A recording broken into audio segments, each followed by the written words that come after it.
तो आज का क्लास में देखना है कि फंक्शन को कैसे डिफाइन करना है।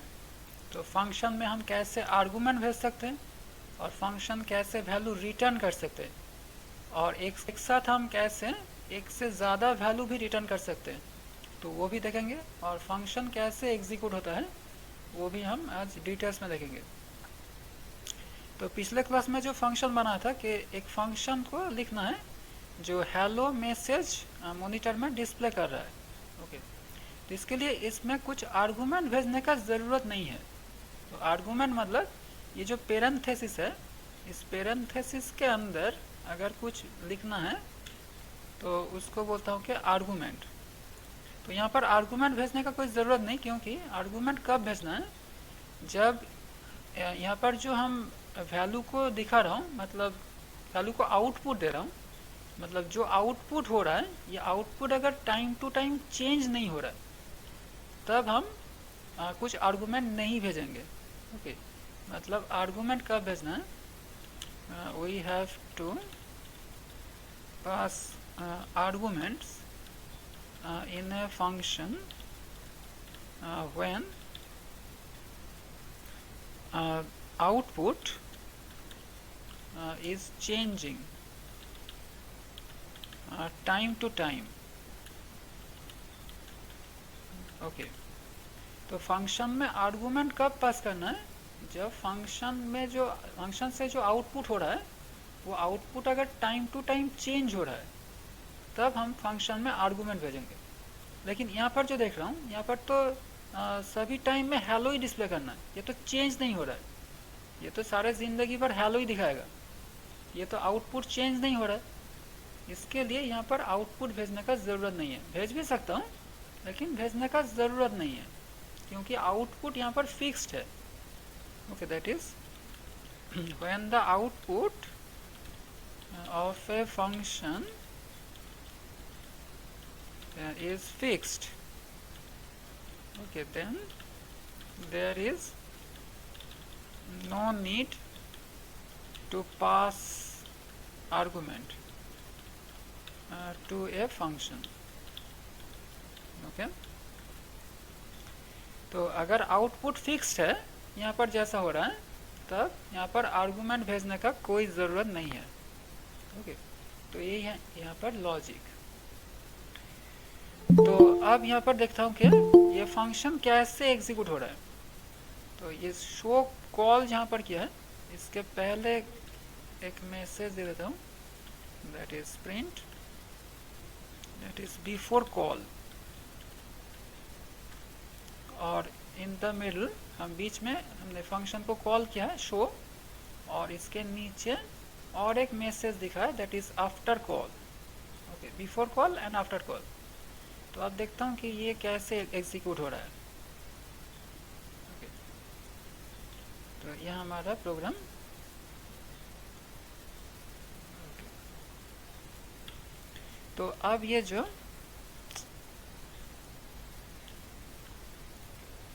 डेफिनेशन, ओके, ये जो डेफिनेशन पार्ट, ये सपोज यहाँ पर है।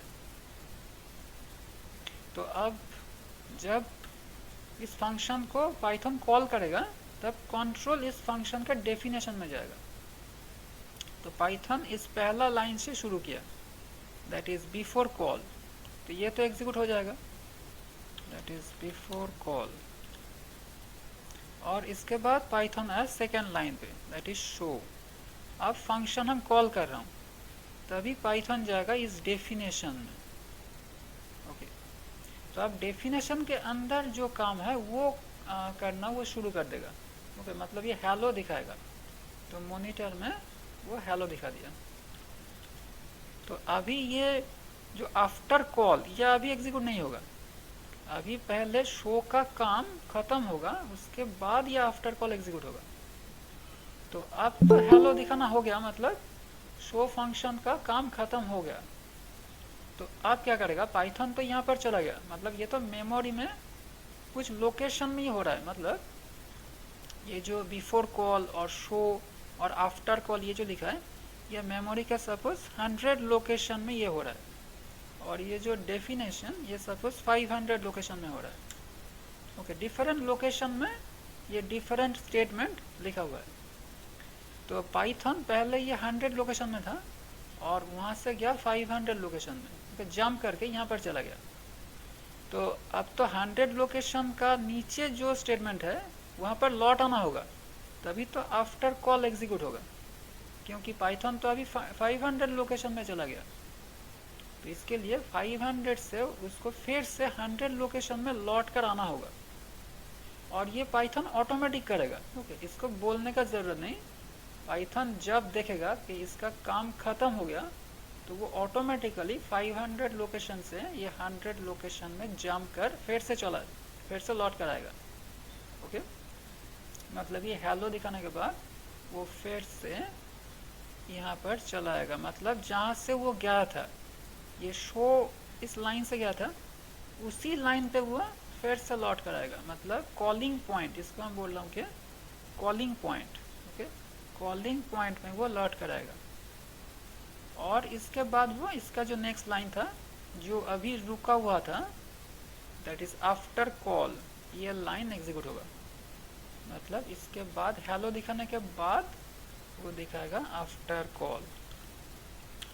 ओके, तो पहले बिफोर कॉल, इसके बाद वो गया शो का डेफिनेशन में, और इसके अंदर जो काम था मतलब हेलो दिखाना, उसको दिखाया, और उसके बाद फिर से वो जहाँ से गया था वहाँ पर लौट कर आया, और इसके बाद आफ्टर कॉल ये लाइन को एग्जीक्यूट किया।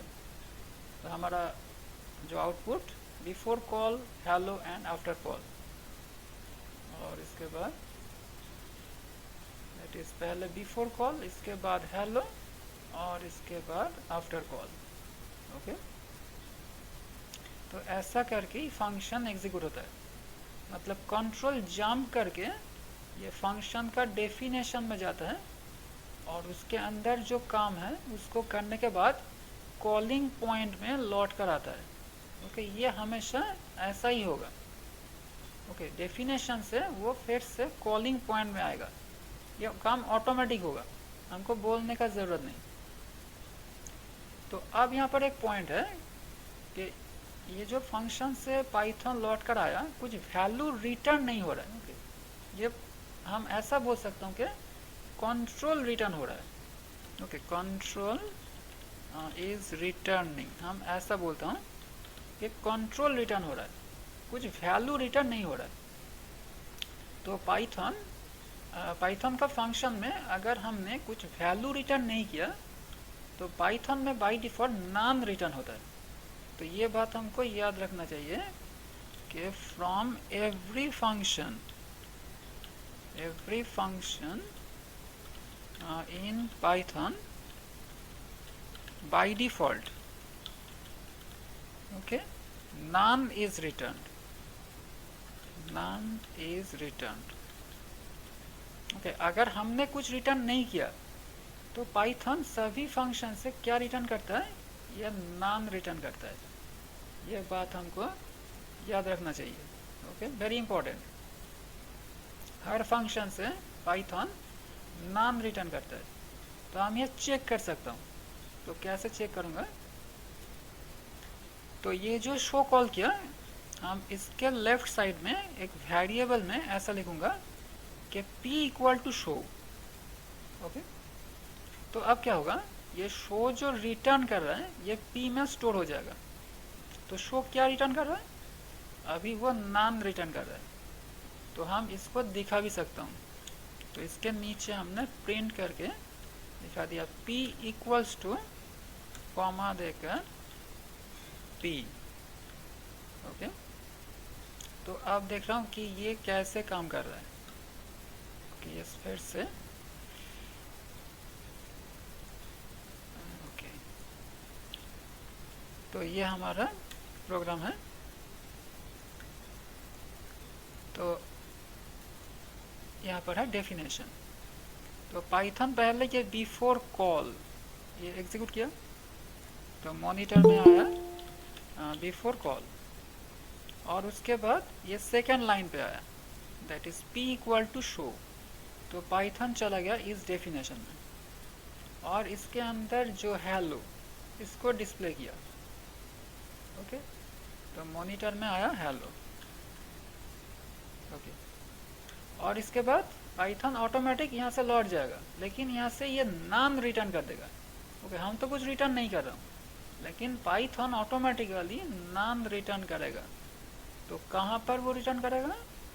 वो रिटर्न करेगा यहाँ पर कॉलिंग पॉइंट में हमेशा। ओके, मतलब ये जो शो ब्रैकेट ओपन क्लोज हमने लिखा, ये इरेज हो जाएगा, ये लाइन इरेज हो जाएगा, और इसके जगह बैठ जाएगा नान। ओके, ऐसा हम कुछ इमेजिन कर सकता हूँ। तो ये क्या हो गया, इसका लाइन हम ऐसा समझ सकता हूँ कि p इक्वल टू नान, ऐसा हो गया। मतलब इक्वल टू का राइट साइड में नान प्लेस हो गया। ओके, ये शो ब्रैकेट ओपन क्लोज नान से रिप्लेस हो गया, और p इक्वल टू नान, ये स्टेटमेंट हम ऐसा एज्यूम कर सकता हूँ। मतलब नान p में स्टोर हो गया। ठीक है, तो अब पाइथन आएगा थर्ड लाइन पे, that means print p equal to p। तो अब वो p का वैल्यू दिखाएगा, p इक्वल्स टू नान। और अब फोर्थ लाइन पे आएगा, that is after call, that is after call. Okay, मतलब हमारा output before call hello, p equal to none, and after call. तो चेक करके देखता हूँ, पहले बिफोर कॉल, इसके बाद hello, p equal to none, and after call. तो अब ये p इक्वल टू ऐसा करने का ज़रूरत भी नहीं, हम डायरेक्टली प्रिंट के अंदर भी अगर इसको कॉल करूं तो ये भी दिखाएगा। मतलब हमें ऐसा लिख रहा हूँ कि प्रिंट शो। ओके, प्रिंट के अंदर, और इसको हटा दिया, प्रिंट ब्रैकेट के अंदर अगर शो लिख दूँ तो क्या होगा? तो अब देखता हूँ ये कैसे काम कर रहा है। ओके,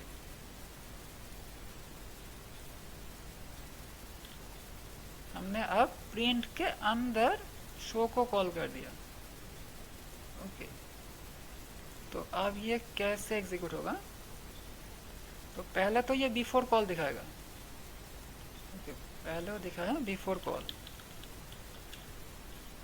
और पाइथन आएगा सेकेंड लाइन पे, और पाइथन जाएगा इस फंक्शन का डेफिनेशन में, और ये डेफिनेशन के अंदर जो है दैट इज हेलो, इसको डिस्प्ले करेगा। दैट इज मॉनिटर में आया हेलो, और पाइथन जब यहाँ से लौट जाएगा तब नाम को रिटर्न करके लौटेगा। ओके, नाम के साथ लौटेगा, मतलब ये अभी नाम को रिटर्न कर दिया, और ये कहाँ पर जाएगा? हमेशा कॉलिंग पॉइंट में, यहाँ पर। मतलब ये शो रिप्लेस हो जाएगा, और इसके जगह बैठ जाएगा नान।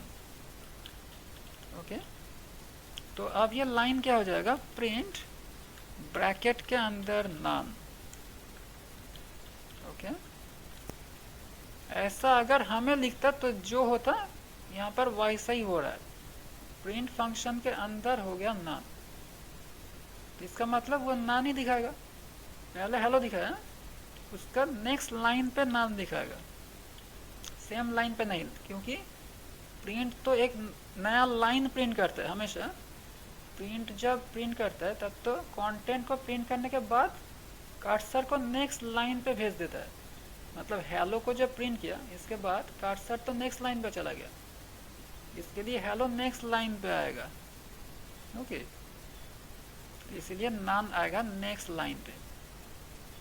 और अब ये जो last line that is after call, ये एग्जीक्यूट होगा। Okay, after call. Okay, that is before call hello, none, and after call. Hello का नीचे नान आएगा। तो आप चेक कर रहा हूँ ये कैसे हो रहा है।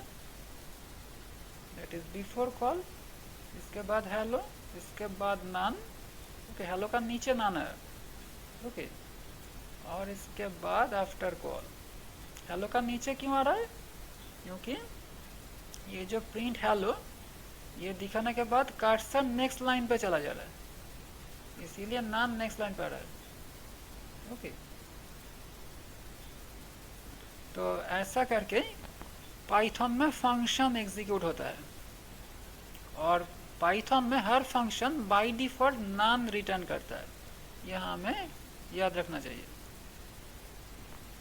Okay, any doubt up to this, any confusion?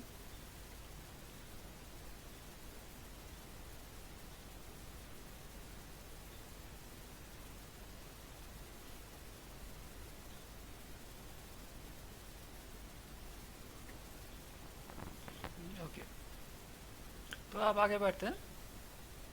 तो अब हम कोई किसी फंक्शन से हम वैल्यू रिटर्न करूंगा।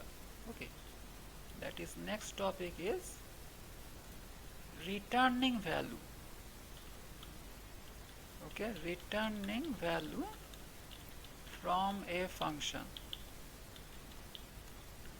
फंक्शन से हमको वैल्यू रिटर्न करना है। तो पहले देखना है कि रिटर्न करने का ज़रूरत क्या है। ओके, तो हम एक सीधा सा एग्जांपल दे रहा हूँ। से ये हमारा घर है और ये मार्केट है, और हमारा घर में काम करने के लिए, मतलब मार्केटिंग करने के लिए हम एक पर्सन को रखा है फॉर मार्केटिंग। एक पर्सन को रखा, ओके, एक सर्वेंट है। ओके, इसका नाम है F1, ये फंक्शन है। सर्वेंट का मतलब फंक्शन।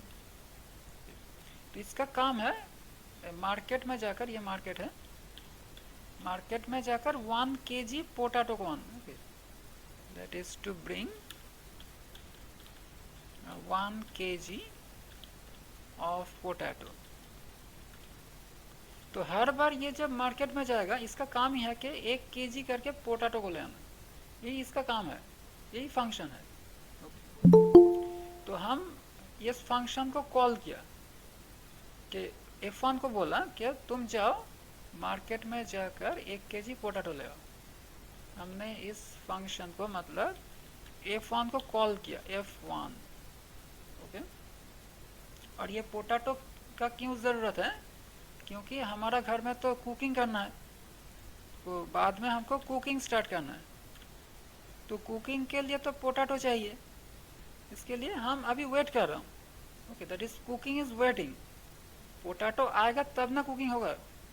पोटैटो लेकर ही हमको कुछ डिश बनाना है।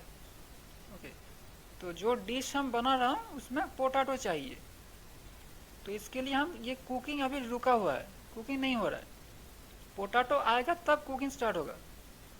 तो इसीलिए हम वो सर्वेंट को बोला, F1 को बोला कि तुम जाओ मार्केट में कि 1 kg पोटैटो ले आओ। इसका काम है 1 kg पोटैटो ले आना। ओके, एक से ज़्यादा भी नहीं, कम भी नहीं।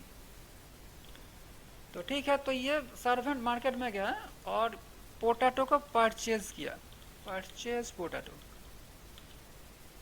तो ये परचेज किया, लेकिन इसको घर में नहीं लाया। ओके, ये अभी मार्केट में है। ओके, ये घर में नहीं लौटा है, अभी तो ये मार्केट के अंदर है। तो ये मार्केट में पोटैटो को लौटेगा तब ना कुकिंग स्टार्ट होगा। ये घर में ये पोटैटो को लाएगा तभी तो कुकिंग स्टार्ट होगा। तो अभी तो वो मार्केट में है, तो इसीलिए कुकिंग अभी वेटिंग स्टेज में है। कुकिंग अभी स्टार्ट नहीं हो रहा है। तो अब ये जो F1, ये जो पोटैटो खरीदा, इसको घर में लौट आएगा। इस घर में जो लौट आ रहा है, इस लौटाने को हम कह रहा हूँ कि returning. Okay, that is returning potato. कहाँ पर रिटर्न करेगा? जहाँ से उसको जाने के लिए बोला गया। मतलब इस सर्वेंट को, F1 को कहाँ से कॉल किया गया था? घर से कॉल किया गया था। तो घर से कॉल किया गया था तो घर में ही लौटाएगा ना। ओके, मतलब हमारा घर में, ये तो माई हाउस है, हमारा घर से वो कॉल किया गया था, तो हमारा घर में ही तो लौटाएगा, किसी दूसरे घर में तो नहीं लौटाएगा ना। तो मतलब वो जहाँ से कॉल किया गया था वहाँ पर ही लौटाएगा। ओके, तो इसीलिए रिटर्न हमेशा कॉलिंग पॉइंट में होता है, यही इसका calling point. Okay, calling point. तो कॉलिंग पॉइंट में ही हमेशा रिटर्न होता है, किसी दूसरा जगह में नहीं। ये बात हमको याद रखना चाहिए। रिटर्न होता है हमेशा कॉलिंग पॉइंट में। मतलब ये जो पोटैटो को रिटर्न करेगा हमारा घर में करेगा, क्योंकि हमारा घर ही है कॉलिंग पॉइंट। तो अब ये पोटैटो को रिटर्न कर दिया, अब कुकिंग स्टार्ट होगा। Now cooking starts. Okay, cooking तो अभी वेटिंग स्टेज में था, तो लेकिन पोटैटो को तो मिल गया, अब हम कुकिंग स्टार्ट कर सकता हूँ। तो इसीलिए रिटर्न करने का ज़रूरत क्या, कि अगर हम चाहता हूँ कि ये फंक्शन जो वैल्यू हमको दे रहा है, मतलब रिटर्न कर रहा है, उस वैल्यू को लेकर हमको बाद में और भी कुछ काम करना है। ओके, मतलब if we want to do something else further, okay, next time हम बाद में और भी कुछ करना है। Okay, if we want to do something else further next time with the result function is giving. Okay, function is giving, then this returning is necessary. Okay, returning is required. Okay, तो function से value return करने का ज़रूरत क्या है, कि अगर हम ऐसा चाह रहा हूँ कि फंक्शन जो वैल्यू रिटर्न कर रहा है उस वैल्यू को लेकर बाद में और भी कुछ काम करने का है हमको। ओके, तो इसीलिए रिटर्न करना ज़रूरी है। तो यहाँ पर जो हो रहा है, ये पोटैटो जो हमको चाहिए, क्योंकि कुकिंग को करना है, कुकिंग अभी वेटिंग स्टेज में है, कुकिंग को स्टार्ट करने के लिए ये पोटैटो चाहिए। तो इसीलिए पोटैटो को उसको रिटर्न करना है हमारा घर में। पोटैटो अगर नहीं मिल रहा तब तो कुकिंग नहीं होगा, मतलब इस रिजल्ट के ऊपर कुछ और काम डिपेंड कर रहा है। ओके, मतलब some work is depending, okay, depending on the result of the function। Function के ऊपर किसी दूसरा काम डिपेंड कर रहा है, इसीलिए इस फंक्शन को रिटर्न करना होगा। Okay, that is if some work is depending on the result of the function, then the function has to return the value। Okay, तब फंक्शन को उस वैल्यू को रिटर्न करना है। ओके, तो इस एग्जांपल में हम जो दिखा रहा हूँ कि पोटैटो को रिटर्न करना है, क्योंकि बिना पोटैटो में तो हमारा कुकिंग स्टार्ट नहीं हो सकता, इसीलिए पोटैटो को रिटर्न करना होगा। ओके, तो रिटर्न करने के लिए हमें कीवर्ड यूज करूँगा, that is return. Return potato ऐसा लिखूंगा। Okay, return potato. तो रिटर्न एक कीवर्ड है, return is a keyword. Okay, तो अगर रिटर्न ऐसा कुछ नहीं लिखा तो पाइथन क्या करेगा, पाइथन नाम रिटर्न कर देगा। अगर हमने रिटर्न कीवर्ड देकर कुछ नहीं बोला तो पाइथन बाय डिफॉल्ट नाम रिटर्न कर देगा, जो हम पिछले एग्जांपल में देखा था। यहाँ पर हमने तो रिटर्न ऐसा कुछ नहीं बोला, तो इसीलिए पाइथन यहाँ से नाम रिटर्न कर रहा है। ओके,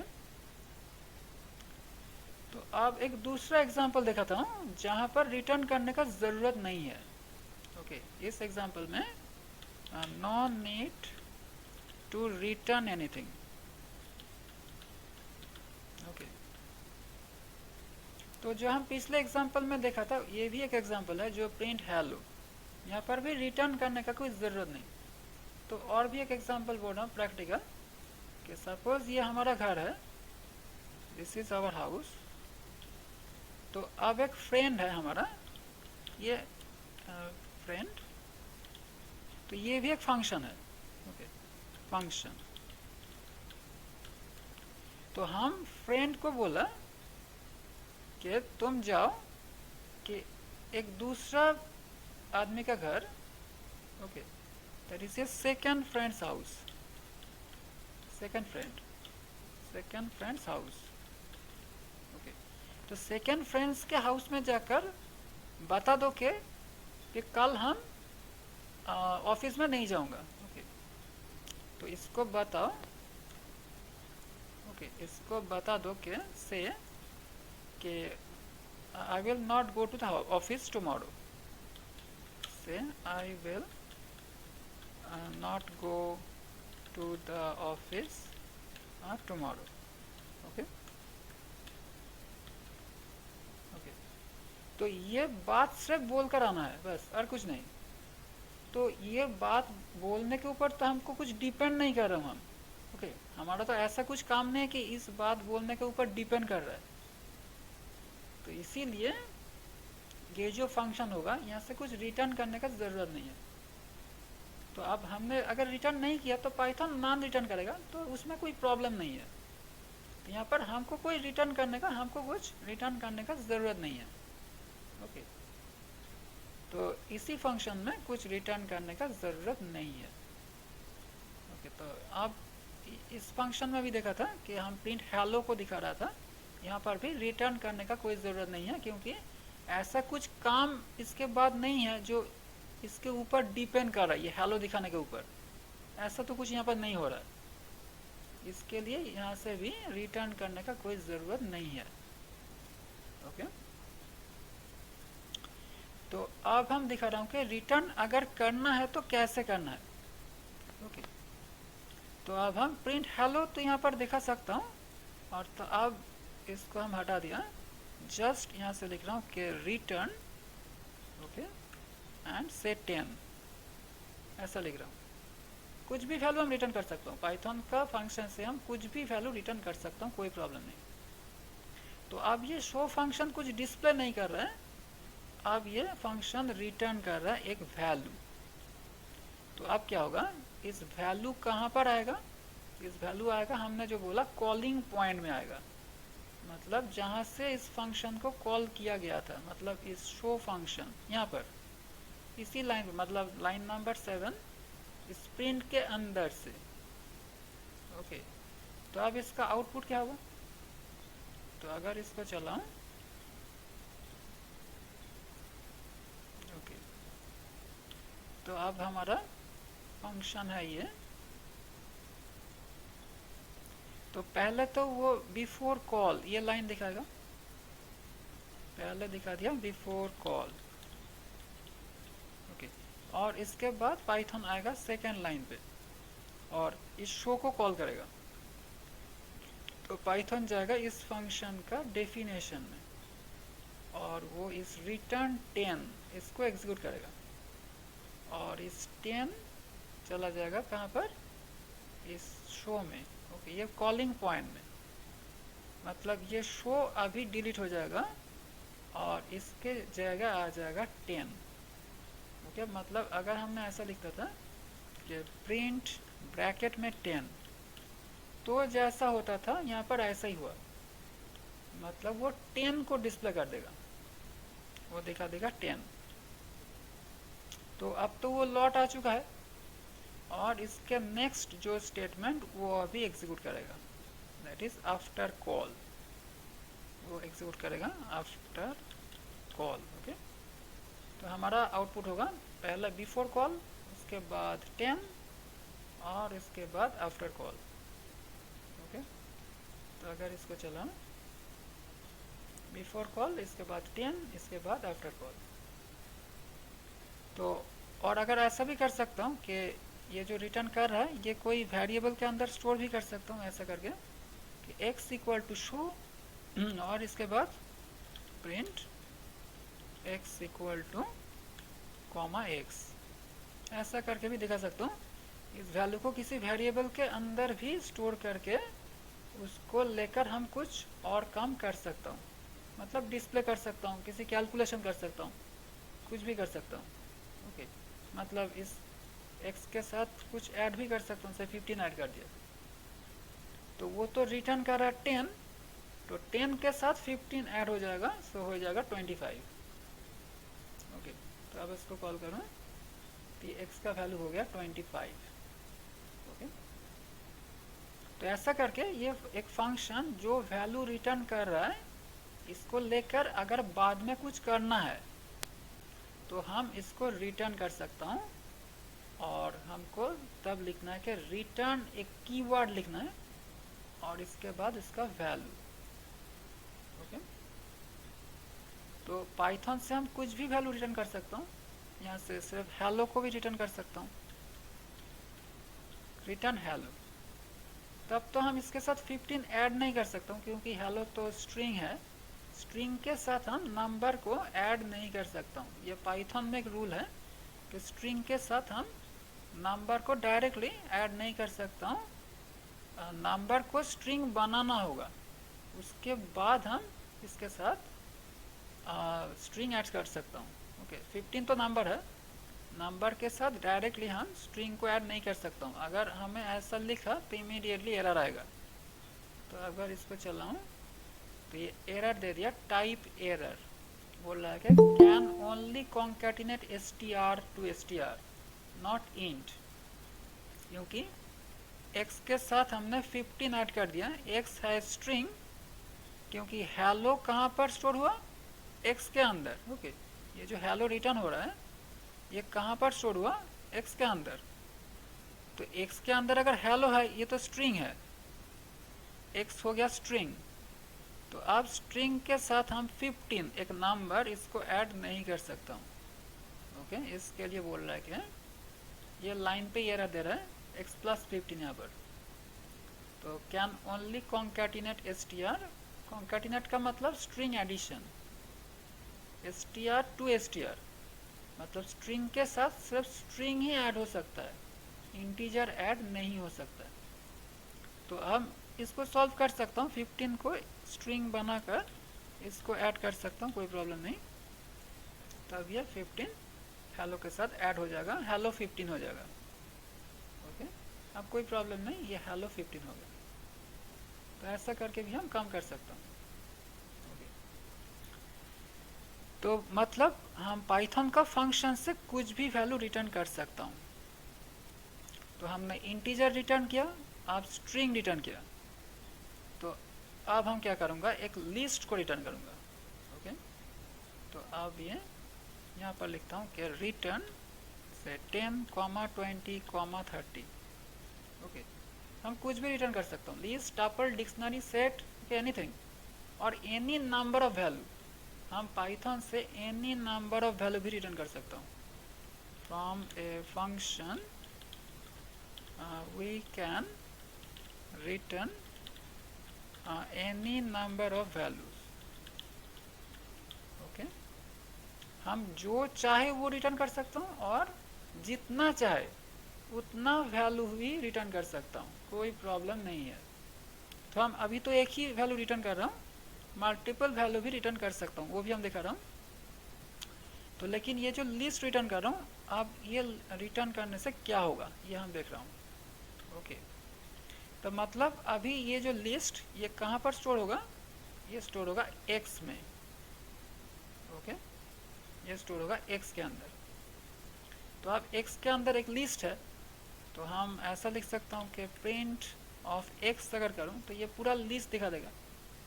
ओके, ये लिस्ट पूरा दिखा दिया, 10, 20, 30।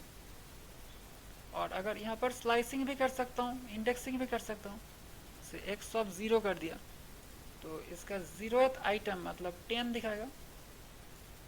ओके, सिर्फ 10 दिखा दिया। और x ऑफ 1 अगर करूँ तो 20 दिखाएगा। ओके, 20। ओके, और स्लाइसिंग भी कर सकता हूँ, ये तो लिस्ट है, जैसे :1 ओके और :2 मतलब 0 से लेकर 1 तक। ये 10 एंड 20 ये दोनों वैल्यू को दिखाएगा एज अ लिस्ट। तो ऐसा भी कर सकता हूँ और ऐसा भी कर सकता हूँ कि शो जो रिटर्न कर रहा है हम डायरेक्टली ऐसा भी लिख सकता हूँ कि शो ऑफ से 0। ओके, डायरेक्टली ऐसा भी लिख सकता हूँ क्योंकि शो जो रिटर्न कर रहा है ये तो एक लिस्ट है। ओके, तो मतलब ये जो शो ब्रैकेट ओपन क्लोज ये लिस्ट से ही रिप्लेस होगा। और अगर ये लिस्ट से रिप्लेस हो रहा है तब इसके साथ हम स्क्वायर ब्रैकेट में 0 बोल सकता हूँ। ओके, तो अभी ये 10 ही होगा, अगर इसका चला ये 10 ही होगा। तो यहाँ पर जो हुआ है ओके, तो हमने ऐसा लिखा कि print show bracket open close of 0। Okay, तो इसका मतलब क्या हुआ, तो इस फंक्शन तो ये लिस्ट रिटर्न कर रहा है, ये लिस्ट कहाँ पर रिटर्न हो रहा है, रिटर्न हो रहा है इसके अंदर, इसके ऊपर ये शो, मतलब ये शो ब्रैकेट ओपन क्लोज, ये जो वर्ड ये रिप्लेस हो जाएगा इस लिस्ट से, मतलब ये जो हो जाएगा प्रिंट ब्रैकेट के अंदर ये लिस्ट, मतलब स्क्वायर ब्रैकेट 10, 20, 30 और इसके बाद स्क्वायर ब्रैकेट देकर 0। ओके, ऐसा हो जाएगा। ओके, अब ये हो जाएगा स्क्वायर ब्रैकेट में 10, 20, 30 और इसके बाद 0, मतलब इस लिस्ट का 0th आइटम मतलब 10। तो ऐसा ही हम इसको डायरेक्टली बोल सकता हूँ कि show bracket open close of square bracket में 0, डायरेक्टली हम बोल सकता हूँ, कोई प्रॉब्लम नहीं। और वेरिएबल के अंदर स्टोर करके भी बोल सकता हूँ, कोई प्रॉब्लम नहीं है। ओके ओके, तो अब ये लिस्ट के जगह हम टपल भी भेज सकता हूँ। तो अगर कॉमा देकर मल्टीपल वैल्यू बोल दिया तो वो हो जाएगा टपल से, ऐसा करके बोला कि 10, 20, TV, 4.5। ओके, ऐसा 4 आइटम और 4 नंबर और स्ट्रिंग यहाँ पर मिक्स्ड है, तो सभी हमने रिटर्न कर दिया यूजिंग कॉमा। तो अगर कॉमा से हमने रिटर्न किया तो ये एक टपल फॉर्म में रिटर्न होगा। ओके, तो ये भी हम इंडेक्सिंग और स्लाइसिंग कर सकता हूँ, क्योंकि टपल में भी तो इंडेक्सिंग स्लाइसिंग अलाउड है, ये सभी तो ऑर्डर्ड कलेक्शन है। तो पहले हम इसका वैल्यू को दिखाता हूँ, दैट इज शो को कॉल करके ये टपल मतलब पेरेंथेसिस के अंदर दिखाएगा। ये पेरेंथेसिस के अंदर दिखा दिया, मतलब ये एक टपल है। तो इसका टाइप भी चेक कर सकता हूँ, अगर x इक्वल टू शो ऐसा बोलो और प्रिंट करके इसका टाइप चेक करूँ, टाइप ऑफ x, तभी आप टपल दिखाएगा। Okay, class tuple. ओके, तो अब ये टपल बन गया। तो अगर टपल मिल गया तो हम तो इसका इंडेक्सिंग स्लाइसिंग कुछ भी कर सकता हूँ। तो हम पहले जैसा कर रहा था कि शो ऑफ 1, शो ऑफ 0, ये भी कर सकता हूँ। ओके, शो ऑफ 1 का मतलब 20 दिखाएगा। ओके, तो अब ये शो ऑफ 1 का मतलब 20, और शो ऑफ 2 अगर किया तो TV दिखाएगा। ओके, TV, और शो ऑफ 3 करने से 4.5। ओके, और x के अंदर तो स्टोर किया, और x से भी हम ये काम कर सकता हूँ। ओके, तो x ऑफ अगर 3 बोला तो एक ही बात है, तो यहाँ पर भी 4.5 ही होगा। Okay, same value. तो मतलब ऐसा करके हम पाइथन का फंक्शन से कुछ भी वैल्यू रिटर्न कर सकता हूँ, और जितना चाहे उतना वैल्यू रिटर्न कर सकता हूँ यूजिंग कॉमा। कॉमा से हम एनी नंबर ऑफ वैल्यू को रिटर्न कर सकता हूँ, और उस टाइम में वो बन जाएगा एक टपल। टपल का फॉर्म में वो रिटर्न होगा। Okay, any doubt up to this? Any confusion? No sir. Okay, तो अब तो हमको पता चल गया कि ये पाइथन का फंक्शन कैसे वैल्यू रिटर्न कर रहा है। तो अब देख रहा हूँ कि एक फंक्शन के अंदर क्या हम एक से ज़्यादा रिटर्न स्टेटमेंट लिख सकता हूँ। तो अब इसका आंसर जो है कि अगर हमने अभी जो सिचुएशन है कि एक सिंपल एग्जांपल लिखा ना कि हमने सपोज रिटर्न किया 10, रिटर्न 10 ऐसा लिखा। ओके, तो ये सब हटा दिया। ओके, तो हम लिख रहा हूँ कि x इक्वल टू शो ऐसा लिखा। और इस रिटर्न 10 के नीचे और एक रिटर्न लिख रहा हूँ, ओके, रिटर्न 20, और इसके नीचे और भी एक रिटर्न से 30। तो अब क्वेश्चन है कि इस फंक्शन से कौन सा वैल्यू रिटर्न होगा, 10, 20 और 30, मतलब x के अंदर कौन वैल्यू आएगा, 10, 20 और 30। अगर x का वैल्यू दिखाऊं, x इक्वल टू x, तो x का क्या वैल्यू दिखाएगा, 10, 20 और 30? Any idea?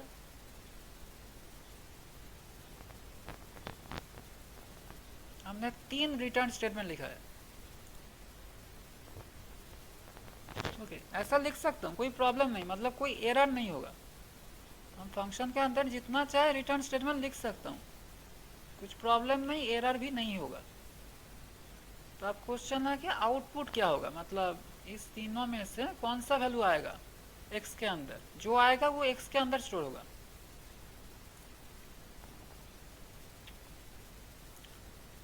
तो यहाँ पर 30? नो, एक्चुअली 30 नहीं होगा, 20 भी नहीं होगा। तो जो होगा, पहला जो वैल्यू, यहाँ पर जो रूल है कि पहला जो वैल्यू हम रिटर्न कर रहा हूँ वही रिटर्न होता है। मतलब हम अगर एक से ज़्यादा रिटर्न लिख भी दिया तो प्रॉब्लम तो नहीं है, लेकिन वो कुछ काम नहीं करेगा। मतलब पहला रिटर्न नहीं काम करेगा, और दूसरा, तीसरा और इसके बाद अगर और भी हो तो वो कुछ भी काम नहीं करेगा, पहला रिटर्न ही काम करेगा। ओके, तो ये सिर्फ यहाँ से 10 ही रिटर्न होगा, मतलब x का वैल्यू होगा 10। ओके, ये 20, 30 कुछ काम नहीं करेगा, हम लिख सकता हूँ, कुछ एरर नहीं होगा। ओके, तो यह है पहला पॉइंट। और अगर दूसरा पॉइंट यह है कि हम ये तो देख लिया कि हम एक से ज़्यादा रिटर्न लिख सकता हूँ, तो पहला रिटर्न नहीं काम कर रहा है, दूसरा तीसरा का कोई मतलब नहीं है, क्योंकि ये मीनिंगलेस है। ये लिख तो दिया लेकिन ये मीनिंगलेस है। ओके, ये लिखना ना लिखना बराबर है। तो अब ऐसा सिचुएशन भी हो सकता है कि हमको एक से ज़्यादा रिटर्न स्टेटमेंट भी लिखना पड़ेगा और वो मीनिंगफुल भी है। ओके, एक से ज़्यादा रिटर्न स्टेटमेंट ही लिखूंगा और वो मीनिंगफुल भी होगा, लेकिन एक बात याद रखना है कि जितना ही रिटर्न स्टेटमेंट लिखूं, काम करेगा एक ही। ओके, यही हमको याद रखना है कि we can write any number of return statement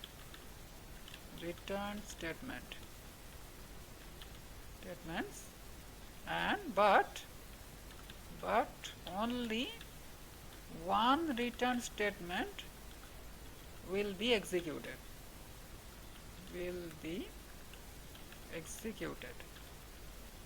सिर्फ एक ही रिटर्न स्टेटमेंट एग्जीक्यूट होगा, एक से ज़्यादा कभी नहीं। ओके, तो वो जैसे चाहे वैसे लिख सकता हूँ। अभी हमने जैसा लिखा वैसा भी लिख सकता हूँ, और भी तरीके से लिख सकता हूँ, वो भी दिखा रहा हूँ। तो जो भी तरीके से लिखूँ उसमें कुछ फ़र्क नहीं पड़ रहा है, एग्जीक्यूट होगा एक ही return statement. Okay, only one return statement will be executed. Okay, irrespective of how many return statement we are using. Okay, उसमें कुछ फ़र्क नहीं पड़ेगा। तो और भी एक एग्जांपल दिखा रहा हूँ, तभी ये बात अच्छी तरह से समझ में आएगा। तो सपोज हम ऐसा लिख रहा हूँ कि यहाँ पर एक x का वैल्यू ले रहा हूँ, या कुछ भी वेरिएबल हो सकता है, कोई प्रॉब्लम नहीं। यहाँ पर से x equal to 10 and y equal to 20, और हमें यह कंडीशन दे रहा हूँ कि x अगर y से ज़्यादा है तो हम रिटर्न करूँगा x, ओके, एल्स रिटर्न करूँगा y। ओके, ऐसा भी सिचुएशन हो सकता है। ओके, एक कंडीशन के ऊपर डिपेंड करके हमने 2 रिटर्न स्टेटमेंट लिखा, मतलब जो नंबर ज़्यादा होगा ये दोनों नंबर से, उसी को रिटर्न करना, यही है प्रोग्राम। ओके, तो ये तो हमने पहले भी किया था, फंक्शन को बिना फंक्शन से किया था, अभी फंक्शन के अंदर किया है। मतलब एक फंक्शन जो 2 नंबर के बीच में मैक्सिमम वैल्यू को रिटर्न करेगा, यही है फंक्शन। तो इस फंक्शन का नाम हम मैक्स बोल सकते हैं। और यहाँ पर भी मैक्स ही लिखना होगा, दैट इज मैक्स। ओके, तो पहले वो चेक करेगा 10 क्या 20 से ज़्यादा है, नो, का मतलब कंडीशन फॉल्स है, तो वो तो एल्स में आएगा और ये वाई को रिटर्न करेगा। मतलब हमने लिखा तो है 2 रिटर्न स्टेटमेंट, लेकिन एग्जीक्यूट हो रहा है एक ही। ओके, एक से ज़्यादा कभी भी रिटर्न स्टेटमेंट एग्जीक्यूट नहीं हो सकता। ओके, सभी टाइम में एक ही रिटर्न स्टेटमेंट एग्जीक्यूट हो सकता है, और अगर एक्स वाई से ज़्यादा भी है तो ये रिटर्न एक्स एग्जीक्यूट होगा, मतलब एक्स रिटर्न होगा, रिटर्न वाई एग्जीक्यूट नहीं होगा। ओके, मतलब अभी एग्जीक्यूट होगा रिटर्न वाई, और एक्स के अंदर आएगा वाई का वैल्यू। तो यहाँ पर एक्स नाम लिया है, इसमें कुछ फ़र्क नहीं पड़ रहा है। ओके, मतलब फंक्शन का अंदर में जो एक्स और बाहर का जो एक्स, इस दोनों में कोई रिलेशन नहीं है। ओके, हम सेम नाम भी दे सकता हूँ और कुछ और नाम भी दे सकता हूँ, इसमें कुछ फ़र्क नहीं पड़ रहा है। इसके बारे में हम डिटेल्स में बाद में बात कर रहा हूँ, इस वेरिएबल का बारे में। ओके, तो अभी ये जो बाहर वाला एक्स और अंदर वाला एक्स टोटली डिफरेंट है, ये दोनों सेम नहीं है। ओके, तो अब बाहर वाला एक्स में आ जाएगा वाई का वैल्यू, मतलब 20। ओके, तो हम यहाँ पर मैक्स भी बोल सकता हूँ, max is 20। Okay, max is 20।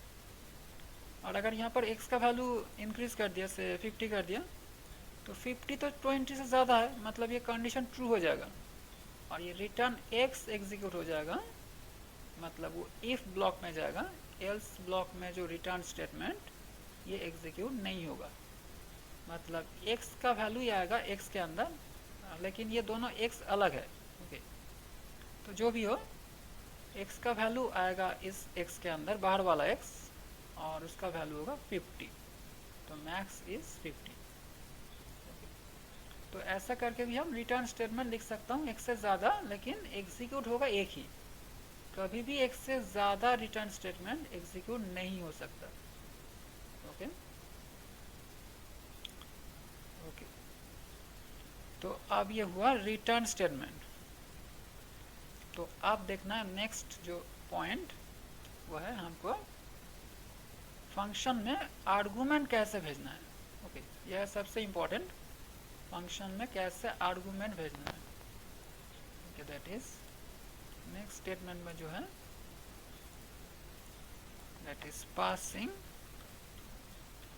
Argument inside function.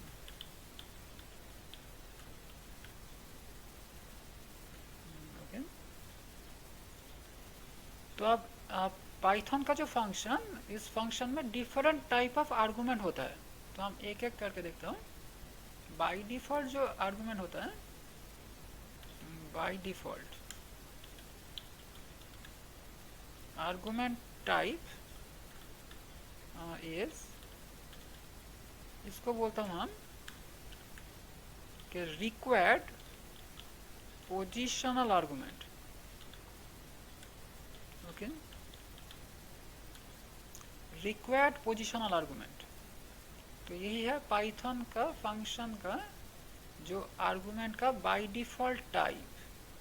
तो आर्गूमेंट हम किसको बोल रहे हैं कि हम ये जो फंक्शन बना रहा हूँ, तो f1 एक फंक्शन है, और इस पेरेंथेसिस के अंदर हम जब अगर किसी वेरिएबल को बोल रहा हूँ, मतलब x, y ऐसा कुछ, तो तब ये जो पेरेंथेसिस के अंदर जो बोलता हूँ, इसी को बोलता हूँ कि आर्गूमेंट। ओके, मतलब यहाँ पर ये x, y ये सब है argument.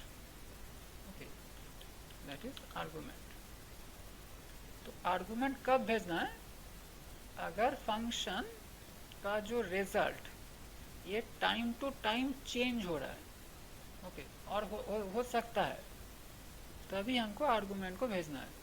Okay, that means if result of the function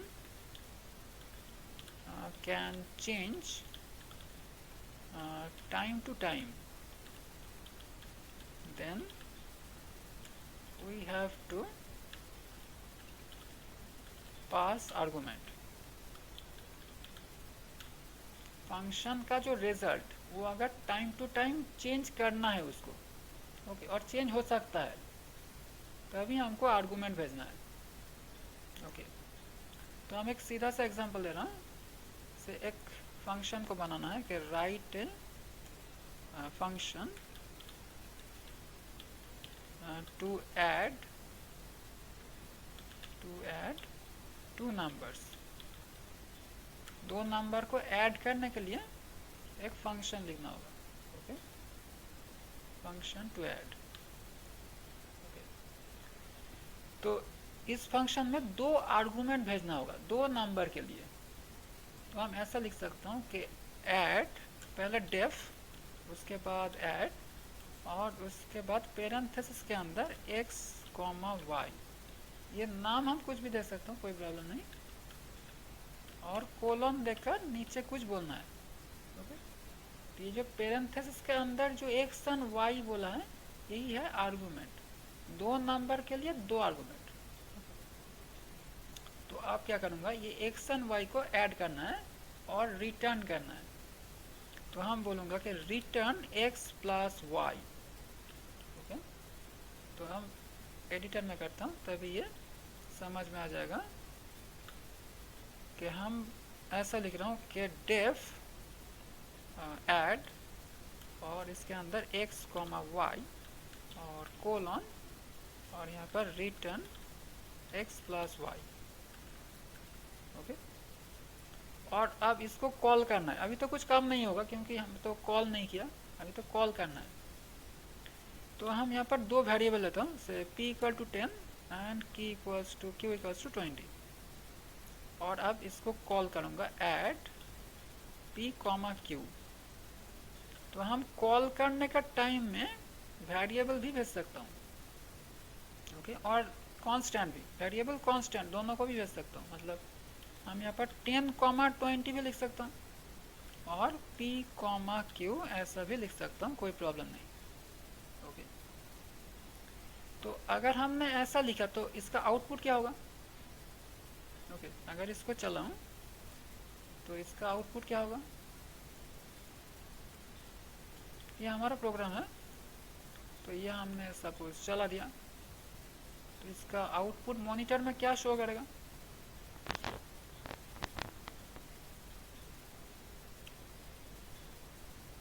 sir 30। यहाँ पर मॉनिटर में कुछ शो नहीं करेगा, ओके। 30 नहीं दिखाएगा, यहाँ पर कोई आउटपुट नहीं आएगा, दैट इज नो आउटपुट। इसको पहले चला कर दिखाता हूँ, ओके। कोई आउटपुट नहीं आया। तो क्यों नहीं आया, क्योंकि तो हम फिर से इसको एग्जीक्यूट कर रहा हूँ, मतलब ड्राई रन कर रहा हूँ। तो पहले तो ये p equal to 10 and q equal to 20, मतलब यहाँ पर दो वेरिएबल पाइथन ने क्रिएट किया, ओके। तो ये एक्चुअली हो रहा है मेमोरी का दो लोकेशन में, ओके। ये हमको समझना होगा कि ये जो p equal to 10, q 20, add pq, ये सब मेमोरी का एक साइड में हो रहा है।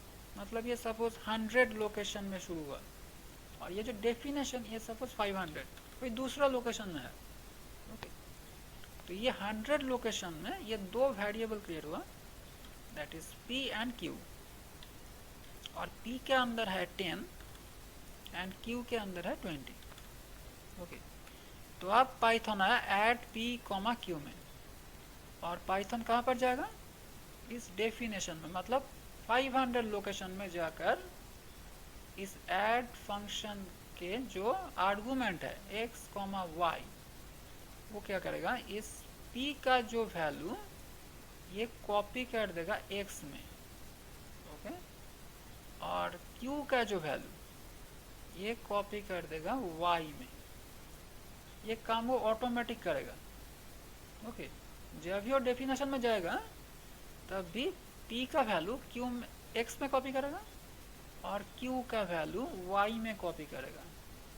मतलब अभी दो वेरिएबल यहाँ पर क्रिएट होगा, उसका नाम है पहला x एंड y, दूसरा y। x के अंदर रहेगा 10 और y के अंदर रहेगा 20। ऑटोमेटिक इसी ऑर्डर में कॉपी होगा जिस ऑर्डर में हमने लिखा है, ओके।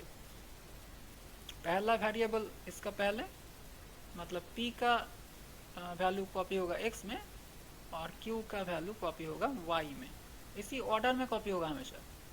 ओके, तो आप कॉपी करने के बाद पाइथन आया इस रिटर्न x प्लस y में, तो अब ये x प्लस y का काम पहले होगा।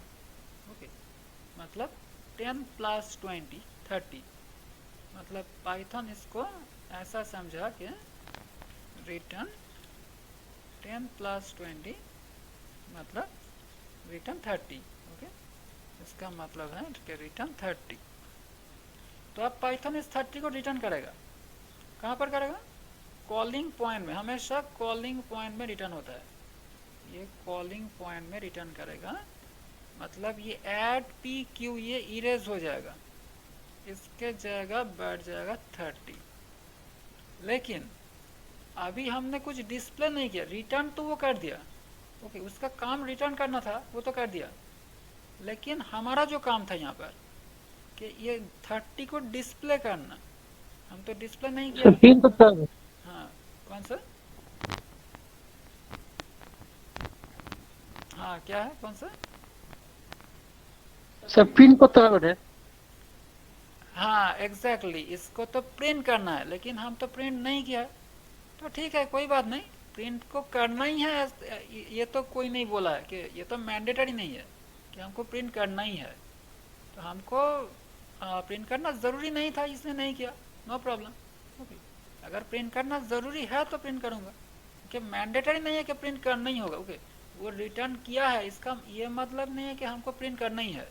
ओके, हम जो चाहे कर सकता हूँ, हमको अगर प्रिंट नहीं करना तो नहीं करूँगा, तो हमने प्रिंट नहीं किया, इसके लिए आउटपुट नहीं आया। ओके, तो अब हमको प्रिंट करना है। ओके, तो अब क्या करना है कि यहाँ पर एक वैल्यू से लिख दिया r equal to add of p comma q। Okay, मतलब ये जो वैल्यू वो रिटर्न किया ये हमें r के अंदर स्टोर कर दिया। तो अब हमने इसको चेंज करके थोड़ा सा इसको बदल दिया, कि इसको क्या दिया, क्या लिखा कि r equal to add of x comma p comma q। Okay, थोड़ा सा चेंज कर दिया। ओके ओके, तो अब क्या होगा कि अब ये 30 तो ऐड p कॉमा q इसके ऊपर बैठा, मतलब ये इरेज हो गया फिर से, और इसके ऊपर ये 30 रिप्लेस हो गया। मतलब अगर हमने ऐसा लिखा था कि r इक्वल टू 30, तो जो होता था अभी ऐसा ही हुआ है कि r इक्वल टू 30, ये ऐड p कॉमा q ये इरेज हो जाएगा, इसके जगह प्लेस हो जाएगा 30। मतलब अभी 30 स्टोर हो जाएगा r के अंदर, लेकिन अभी भी कुछ नहीं डिस्प्ले होगा क्योंकि अभी तो हमने कुछ प्रिंट नहीं किया। ओके, ये रिटर्न भी करेगा, r में स्टोर भी होगा, सब कुछ होगा, लेकिन प्रिंट नहीं होगा क्योंकि हमने तो प्रिंट नहीं दिया, तो इसलिए अभी भी कुछ नहीं शो करेगा। अगर इसको चलाओ अभी भी कुछ डिस्प्ले नहीं हुआ है, हमको r को शो करना पड़ेगा तभी वो शो होगा। ओके, तो अब हम r को शो कर देता हूँ। ओके, सो अब लिखता हूँ कि सम इज कॉमा r, अब वो r को शो कर देगा। ओके, अब हमको डिस्प्ले होगा कि सम इज 30। ओके, तो अब इतना देर बाद वो शो किया, क्योंकि पहले तो हमने कुछ डिस्प्ले नहीं किया, तो इसके लिए वो कुछ नहीं दिखा रहा था, तो सिंपल बात है। तो अब हमने दिखा दिया तो वो डिस्प्ले कर रहा है। ओके, तो इसीलिए अगर कुछ फंक्शन कुछ रिटर्न किया तो उसको हम यूज़ कर भी सकता हूँ, नहीं भी कर सकता हूँ, ये हमारा मर्जी है। ओके, हम अगर चाहूँ तो रिटर्न वैल्यू जो यहाँ पर हो रहा है, मतलब ये 30, इसको हम स्टोर करके कुछ काम कर सकता हूँ और नहीं भी कर सकता हूँ, ये हमारा ऊपर डिपेंड कर रहा है। ओके, हमारा अगर ज़रूरत है तो करूँ, अगर ज़रूरत नहीं है तो नहीं करूँगा। ओके, ये रिटर्न तो कर दिया है। Okay, no problem. ओके, तो ये रिटर्न करने का ये ज़रूरत क्यों पड़ रहा है कि अगर हम इस एडिशन जो वैल्यू इसको लेकर फर्दर अगर कुछ काम करना चाहता हूँ, ओके, इसीलिए हमको ये रिटर्न करने का ज़रूरत है। तो हम वो भी दिखाता हूँ। तो लेकिन उसके पहले हम ये जो आर में स्टोर कर रहा हूँ, ये आर में स्टोर करने का ज़रूरत नहीं, हम ये प्रिंट के अंदर भी डायरेक्ट लिख सकता हूँ। आर के जगह हम ऐसा भी लिख सकता हूँ, that is some is add of P comma Q. यहाँ पर भी काम ऐसा ही होगा, क्योंकि रिटर्न जो वैल्यू ये जो x प्लस वाई ये कहाँ पर रिटर्न होगा, ये ऐड पी कॉमा क्यू इसके ऊपर। मतलब ये जो 30 ये ऐसा बैठ जाएगा, सम इज 30, ओके, ऐसा ही होगा। तो हम प्रिंट के अंदर डायरेक्टली ये लिख सकता हूँ, ओके। तो रिजल्ट में कोई चेंज नहीं, सेम आउटपुट। तो ये हम वेरिएबल में स्टोर करके भी दिखा सकता हूँ और नहीं स्टोर करके भी दिखा सकता हूँ, कोई प्रॉब्लम नहीं। तो अब सवाल है कि कब वेरिएबल में स्टोर करना है और कब नहीं करना है। तो वेरिएबल में तभी स्टोर करूँगा अगर उस रिजल्ट को लेकर बाद में और भी कुछ काम है। मतलब ये जो रिजल्ट 30 इसको लेकर अगर बाद में और भी कुछ काम करना है तब हमको वेरिएबल में स्टोर करना है। तो हमने अभी जो किया, अभी तो वेरिएबल में स्टोर नहीं किया। तो अगर हमें बाद में कुछ करना है तो हम कोई कर नहीं सकता हूँ, क्योंकि हमने तो वेरिएबल में स्टोर नहीं किया, ओके। तो इसीलिए हमको वेरिएबल में तब स्टोर करना होगा अगर बाद में उस रिजल्ट को लेकर और भी कुछ काम करना है। तो अब हम उसके ऊपर एक एग्जांपल दिखाता हूँ कि बाद में अगर इस रिजल्ट को लेकर अगर और भी कुछ करना है तो क्या करना होगा, ओके। तो हम अब सपोज हमको ऐसा करने के लिए बोला कि write another function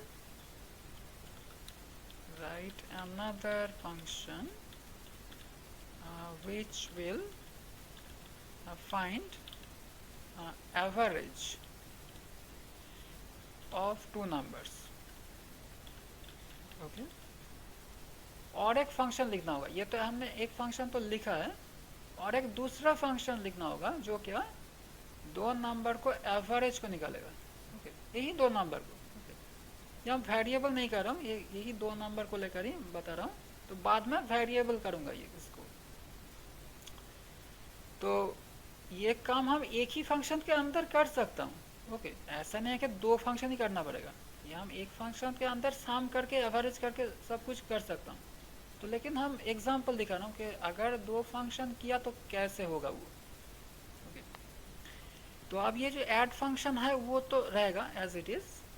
तो इसके नीचे और भी एक फंक्शन कर रहा हूँ, डेफ एवरेज एवीजी। और अब इसमें एक ही पैरामीटर दूंगा, ओके। से जेड कर दिया, कुछ भी नाम दे सकता हूँ, कोई प्रॉब्लम नहीं, ओके। एवीजी ऑफ जेड, और हम रिटर्न करूँगा यहाँ से z/2। दो नंबर का ही एवरेज कर रहा हूँ, ऐसा ही अज्यूम कर रहा हूँ, ओके। Return z/2। और ये z में क्या है कि ये सम है जो ऐड रिटर्न कर रहा है, ओके। यही होगा, ओके। ऐसा करके हम इस एवरेज को लिखा हूँ, ओके।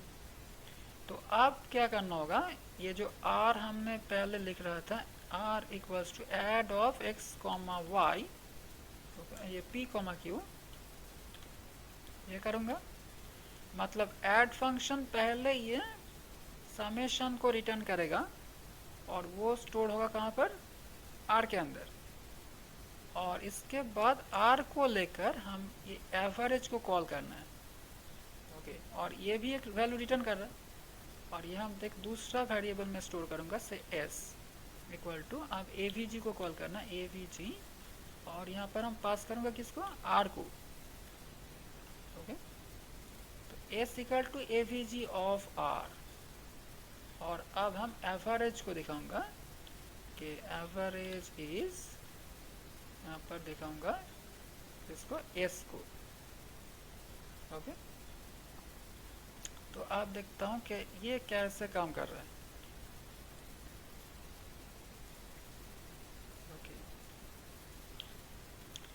अब यह है फंक्शन हमारा। तो ये तो दो फंक्शन दो डिफरेंट लोकेशन में है, ये दो डिफरेंट लोकेशन। तो यहाँ पर पहले p एंड q दोनों वेरिएबल पाइथन क्रिएट कर दिया, ये दोनों variable that is p and q। तो p के अंदर है 10 एंड q के अंदर है 20। तो पहले पाइथन ये ऐड को कॉल किया, और ऐड को कॉल करने से ही कंट्रोल गया इस डेफिनेशन में ऐड ऑफ x, y, और पाइथन ने इस p का वैल्यू इस x में कॉपी कर दिया और q का वैल्यू कॉपी कर दिया इस y में। तो और यहाँ पर x एंड y दोनों वेरिएबल क्रिएट हो गया, okay, that is x and y, x and y, और x के अंदर है 10 एंड y के अंदर है 20। और अब रिटर्न x प्लस y हो रहा है, मतलब रिटर्न 30, ओके, 10 प्लस 20 30, रिटर्न 30। तो अब ये 30 कहाँ पर जा रहा है, ये जा रहा है कॉलिंग पॉइंट में, मतलब इस ऐड p, q। तो ये लाइन अभी इरेज हो जाएगा और इसके जगह बैठ जाएगा 30, मतलब r इक्वल टू 30। तो ये 30 स्टोर हो जाएगा r के अंदर, ओके। और अब हम सेकेंड लाइन पे आ रहा हूँ, पाइथन तो लौट कर आ चुका है, ओके, रिटर्न करके कॉलिंग पॉइंट में आ गया, और नेक्स्ट लाइन से ये चलता रहा है, और ये नेक्स्ट लाइन पे s equal to avg r फिर से कॉल कर रहा है, और ये जो 30 वही r, मतलब 30 इस r यहाँ पर पास हो रहा है, मतलब यहाँ पर पास हो रहा है avg ऑफ 30, ओके, ऐसा करके, मतलब फिर से avg को हम कॉल कर रहा हूँ। तो पाइथन जाएगा avg का डेफिनेशन में, और ये जो 30 ये कॉपी कर देगा z के अंदर, मतलब यहाँ पर z नाम का एक वेरिएबल क्रिएट हो जाएगा, ओके, z, और इसके अंदर स्टोर होगा क्या, ये 30। और हम रिटर्न कर रहा हूँ कि रिटर्न z बाई 2, मतलब 30 बाई 2 इक्वल्स टू 15। 15.0 होगा क्योंकि हमने ट्रू डिवीजन किया है, अगर फ्लोट डिवीजन किया होता तो 15 होगा, अभी 15.0 होगा, ओके। तो अब ये 15.0 वो रिटर्न करेगा, तो कहाँ पर रिटर्न करेगा, कॉलिंग पॉइंट में, यहाँ पर, मतलब ये avg ऑफ r फिर से रिप्लेस हो जाएगा 15 से, ओके। तो ये 15 से रिप्लेस हो जाएगा, मतलब ये 15 अभी स्टोर होगा कहाँ पर, ये s में, ओके, एस पर। हाँ, 15 ये s के अंदर स्टोर हो जाएगा। तो अब इस फंक्शन का भी काम पूरा हो चुका है, अब ये नीचे वाला लाइन एग्जीक्यूट हो गया, ये अभी हॉल्ट में था, मतलब ये रुका हुआ था, ओके। इसका ऊपर सभी का काम कंप्लीट होगा, उसके बाद ये प्रिंट करना स्टार्ट होगा, ओके। तो अब सब फंक्शन का काम खत्म हो गया, अब ये प्रिंट दिखाएगा एवरेज इज s, मतलब 15.0, ओके, एवरेज इज 15.0, ओके। तो अब चला के देखता हूँ ये कैसे हो रहा है, एवरेज इज 15.0। तो ऐसा करके हम चेन वाइज फंक्शन को कॉल कर सकता हूँ, एक फंक्शन का रिजल्ट हम दूसरा फंक्शन में यूज कर रहा हूँ, इसीलिए हमको रिजल्ट को वेरिएबल में स्टोर करना पड़ेगा, ओके। तो अगर हमने ये जो काम हमने किया ये भी विदाउट स्टोरिंग हम कर सकता हूँ, मतलब वेरिएबल में बिना स्टोर किए भी कर सकता हूँ, ओके। तो वो भी दिखाता हूँ कि ये जो काम ये भी वेरिएबल में स्टोर नहीं करके हम कैसे करूँ। तो हमने तो r इक्वल टू लिखा है add of p comma q, तो r के जगह हम ये भी रिप्लेस कर सकता हूँ, ये एड p कॉमा q हम इसके जगह रिप्लेस कर सकता हूँ और इसको हटा दिया।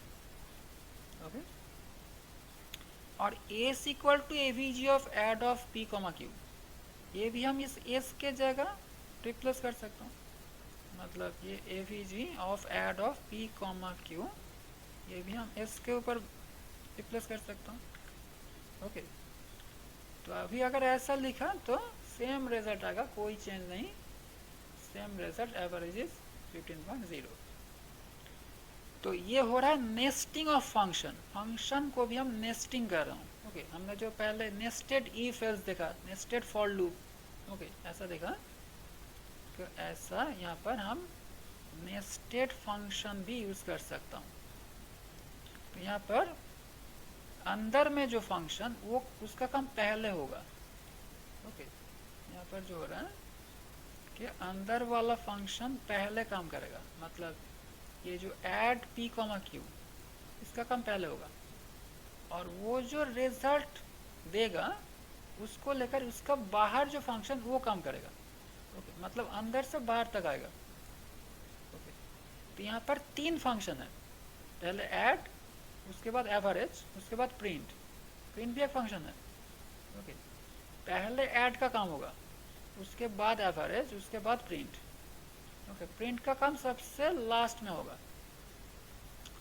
तो ऐड का वैल्यू तो 30 है, अगर p 10 और q 20 ऐसा लेकर काम कर रहा हूँ, p 10 और अगर q इक्वल टू 20 है तो ऐड का वैल्यू होगा 30, ये 30 और देगा किसको, एवरेज को, मतलब ये जो चेंज होगा ऐसा हो जाएगा कि print of average is, okay average is quotation comma avg of 30।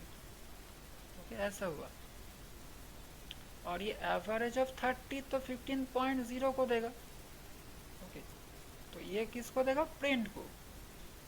अब ये दिखाएगा कि print of average is quotation comma 15.0। Okay, तो अंदर से लेकर यह बाहर तक जाएगा। तो ऐसा करके भी कर सकता हूँ। यहाँ पर भी वेरिएबल का ज़रूरत नहीं है, लेकिन वेरिएबल का ज़रूरत कब पड़ेगा, जब हम एक से ज़्यादा बार यूज़ करना चाहता हूँ तब। अभी तो अगर एक ही बार यूज़ कर रहा हूँ तब तो वेरिएबल का ज़रूरत नहीं, लेकिन अगर 3-4 बार ऐसा काम करना पड़ रहा है, ओके ये जो ऐड का वैल्यू हमको 3-4 बार चाहिए डिफरेंट जगह में, और एवरेज का भी, तब हमको ये वेरिएबल के अंदर स्टोर करना है। तो तब भी अगर ऐसा लिखूँ तो हमारा काम थोड़ा इंक्रीज़ हो जाएगा, ओके ज़्यादा हो जाएगा, तब भी कर सकता हूँ, लेकिन बार बार हमको ऐसा लिखना पड़ेगा तो हमारा काम ज़्यादा हो जाएगा, यही बात है। तो अगर हम वेरिएबल के अंदर स्टोर कर लिया तो हमारा काम थोड़ा इजी हो जाएगा, तो तब हम वेरिएबल के अंदर स्टोर करके कर सकता हूँ अगर एक से ज़्यादा बार ज़रूरत है तो। ओके, तो यही है फंक्शन से वैल्यू रिटर्न करना, और आर्गुमेंट पास किया हमने, 2 आर्गुमेंट पास किया, और ये जो 2 आर्गुमेंट, इसको हमने कैसा आर्गुमेंट बोला, इसका नाम है required positional argument. Okay, required positional argument. तो इसका मतलब क्या है, मतलब रिक्वायर्ड पोजिशनल, इसका मतलब क्या, रिक्वायर्ड का मतलब इसको देना ही है, मतलब ये मैंडेटरी है। ओके, मतलब अगर हमने ऐसा कॉल किया ऐड और एवरेज को भी ऐड ऐसा कॉल कर दिया, ओके रिटर्न में कुछ लिख भी सकता हूँ, नहीं भी लिख सकता हूँ, कोई प्रॉब्लम नहीं, मतलब आर इक्वल टू ऐसा लिखना मैंडेटरी नहीं है। ओके, लिख भी सकता हूँ, नहीं भी लिख सकता हूँ, लेकिन ब्रैकेट में अभी आर्गुमेंट देना ही है। ये 2 आर्गुमेंट मैंडेटरी है। अगर आर्गुमेंट नहीं दिया, किसी भी एक आर्गुमेंट नहीं दिया, तो इमीडिएटली पाइथन एरर देगा। तो अगर इसको चलाऊँ तो पाइथन इमीडिएटली एरर दे दिया कि टाइप एरर। क्या बोल रहा है कि add missing two required positional argument X and Y, ये दोनों आर्गूमेंट अभी रिक्वायर्ड है, मतलब दोनों को ही देना होगा, किसी एक को हम छोड़ नहीं सकता हूँ। ओके, मतलब किसी एक पैरामीटर और आर्गूमेंट बोलने से ही नहीं चलेगा, अगर सिर्फ p बोला तभी नहीं चलेगा, दो ही देना पड़ेगा, दो से कम भी नहीं ज़्यादा भी नहीं।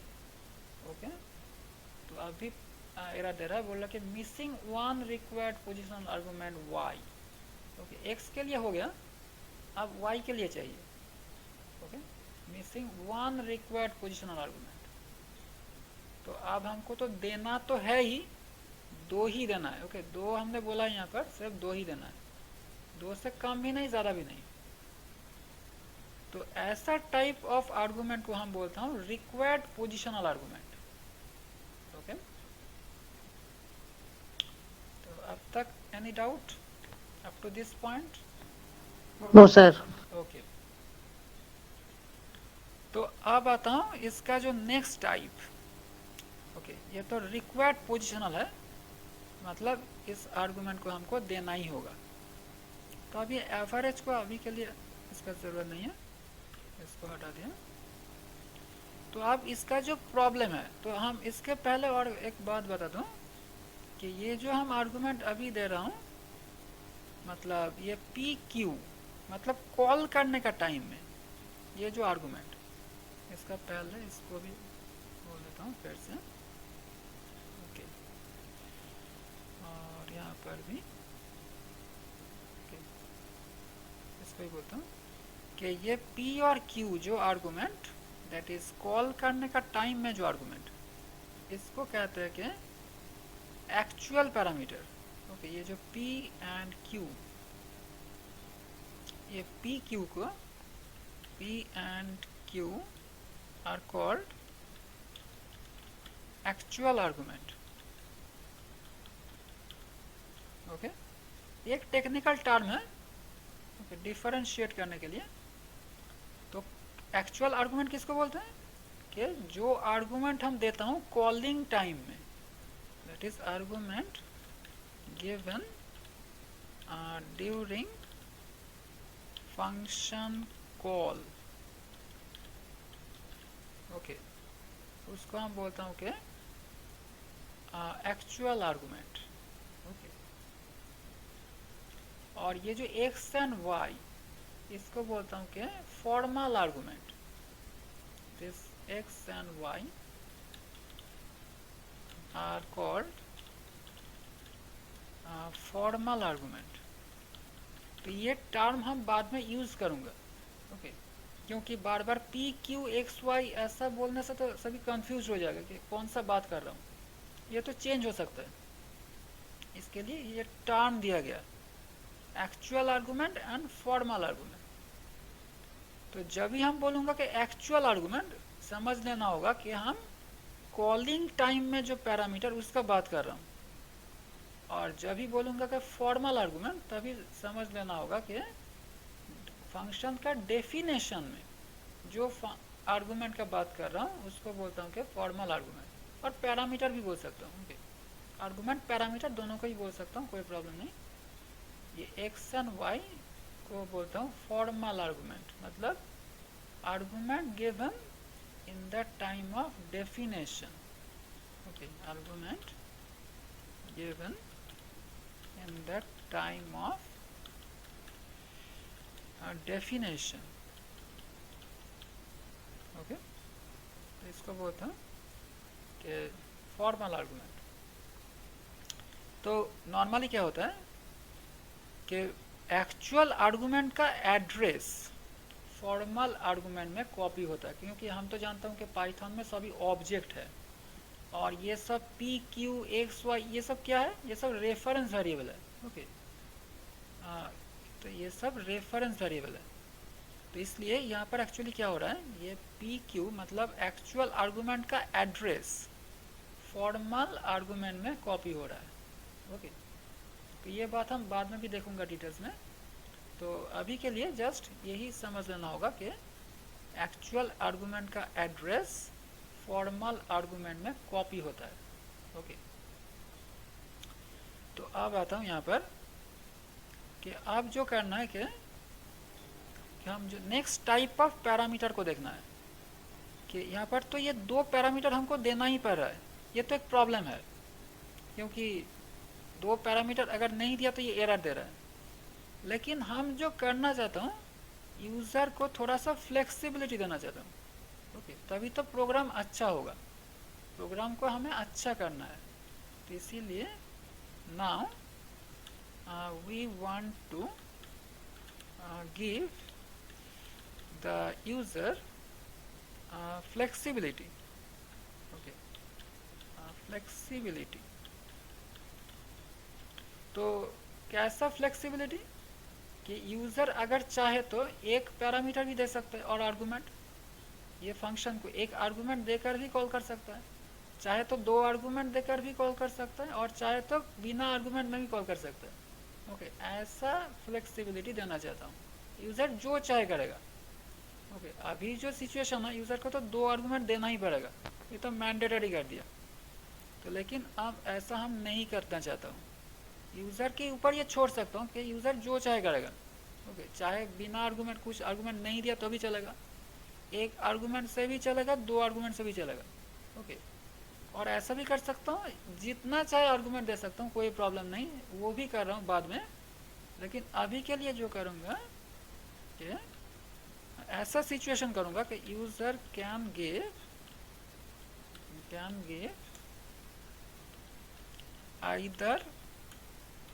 आइदर वन और टू और नन। ओके, और नो आर्गुमेंट। ऐसा सिचुएशन करना चाहता हूँ, और बाद में दिखा रहा हूँ कि ऐसा भी सिचुएशन कर सकता हूँ कि जहाँ पर any number of argument user can give. Okay, वो भी कर सकता हूँ हम, तो हम बाद में देख रहा हूँ। तो अभी के लिए जो करूँगा कि यूज़र एक आर्गुमेंट दे सकता है, दो आर्गुमेंट दे सकता है, कुछ भी नहीं भी दे सकता है। ओके, मतलब मैक्सिमम दो आर्गुमेंट दे सकता है। यहाँ पर जो अभी कर रहा हूँ कि user can give maximum two arguments. Okay, दो से ज़्यादा नहीं, इतना तक अभी करूँगा। ओके, तो उसके लिए क्या करना है कि यहाँ पर हमको एक डिफ़ॉल्ट वैल्यू देना है। Okay, that is now we can give a default value. Okay, default value in function argument. Function argument में हम डिफ़ॉल्ट वैल्यू दे सकते हैं। मतलब डिफ़ॉल्ट वैल्यू का मतलब क्या कि अगर यूज़र उस आर्गुमेंट के लिए वैल्यू नहीं दिया तो पाइथन उसका क्या वैल्यू समझ लेगा, इसी को बोलता हूँ कि default value. Okay, default value का मतलब क्या कि यहाँ पर डिफ़ॉल्ट वैल्यू का मतलब कि if the user is not giving any value, is not giving a value for an argument, then what value Python will assume? Python will assume, इसको बोलता हूँ कि डिफ़ॉल्ट वैल्यू। ओके, तो अगर हमें कोई किसी आर्गुमेंट का वैल्यू नहीं दे रहा हूँ तो पाइथन उसका क्या वैल्यू समझेगा, यही है डिफ़ॉल्ट वैल्यू। ओके, तो आप इसको कैसे देना है, इसको देने के लिए हम ऐसा बोलूँगा कि x इक्वल टू से 5। Okay, argument equal to value को बोलना है, और इसके बाद y इक्वल टू से 6। ओके, ऐसा करके। ओके, यही है डिफ़ॉल्ट वैल्यू। x का डिफ़ॉल्ट वैल्यू कर दिया 5 और y का डिफ़ॉल्ट वैल्यू कर दिया 6। ओके, और ऐसे जो जिस स्टाइल में लिखा है इसको हम बोलता हूँ कि कीवर्ड आर्गुमेंट। इसको हम कीवर्ड आर्गुमेंट भी बोला जाता है। ओके, ये जो स्टाइल है ये कीवर्ड आर्गुमेंट भी बोला जाता है। Keyword argument. तो कीवर्ड आर्गुमेंट लेकर हम डिटेल्स में और भी बात करूंगा। तो अभी के लिए एक्स एंड वाई यहाँ पर है कीवर्ड आर्गुमेंट। ओके, तो अब जो सिचुएशन हुआ, यूज़र अब ये दोनों आर्गुमेंट को दे भी सकता है, नहीं भी दे सकता है, और किसी एक भी वैल्यू को भी दे सकता है। ओके, जो चाहे कर सकता है, लेकिन मैक्सिमम 2 वैल्यू देना होगा, 2 से ज़्यादा नहीं। मतलब अगर हमने सिर्फ ऐसा किया कि प्रिंट ऐड, तो अब क्या होगा, हमने कोई आर्गुमेंट नहीं दिया यहाँ पर, तो पाइथन समझ लेगा कि पहला आर्गुमेंट का वैल्यू है 5 और दूसरा आर्गुमेंट का वैल्यू है 6, और अब वो 5 + 6 करके 11 करके वो रिटर्न करेगा। ओके, ये 10 20 यहाँ पर कोई काम पे नहीं आएगा, ये मीनिंगलेस है, हम हटा भी सकता हूँ, कोई प्रॉब्लम नहीं। तो अब रिजल्ट होगा 5 + 6 11, इसको चला रिजल्ट इज 11। ओके, और अब यहाँ पर एक आर्गुमेंट भी दे सकता हूँ, मतलब से p बोल सकता हूँ, मतलब 10 बोल दिया। तो अगर हमने कुछ वैल्यू बोल दिया तो उस आर्गुमेंट का वैल्यू डिफ़ॉल्ट वैल्यू ओवरराइट हो जाएगा हमारा वैल्यू से। मतलब ये p किसके लिए है, x के लिए है, ओके, y के लिए नहीं। ये ओके, जिस ऑर्डर में हमने बोला लेफ्ट टू राइट तक ये जाएगा। ओके, ओके, इसका ऑर्डर है लेफ्ट टू राइट, मतलब ये p किसके लिए है, ये x के लिए है, तो x का वैल्यू समझ लेगा 10, और y के लिए तो हमने कुछ वैल्यू नहीं दिया, तो y का वैल्यू 6 ही रहेगा। ओके, मतलब अभी होगा 10 + 6 मतलब 16, अभी अगर देखा तो 16 हो गया। ओके, और अगर p, q दोनों ही बोल दिया तो x एंड y दोनों का ही डिफ़ॉल्ट वैल्यू ओवरराइट हो जाएगा हमारा वैल्यू से, मतलब अभी 10 + 20 होगा। मतलब अगर हमने वैल्यू दे दिया तो डिफ़ॉल्ट वैल्यू वो इग्नोर करेगा। ओके, हमारा वैल्यू लेकर ही वो काम करेगा। तो अभी रिजल्ट होगा 10 + 20 मतलब 30। ओके, तो अगर हमने वैल्यू नहीं दिया तो ही डिफ़ॉल्ट वैल्यू काम करेगा। ओके, तो यही है पाइथन का default value. Okay, any doubt up to this, any confusion?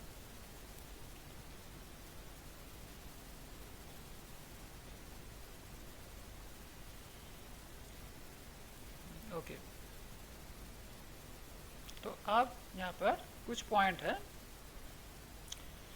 कि ये जो हमने डिफ़ॉल्ट वैल्यू मतलब कीवर्ड आर्गुमेंट हमने दिया है, इसी कीवर्ड आर्गुमेंट हम यहाँ पर भी बोल सकता हूँ। ओके, मतलब कॉल करने का टाइम में ये एक्स एंड वाई हम अगर चाहूँ तो मेंशन कर सकता हूँ।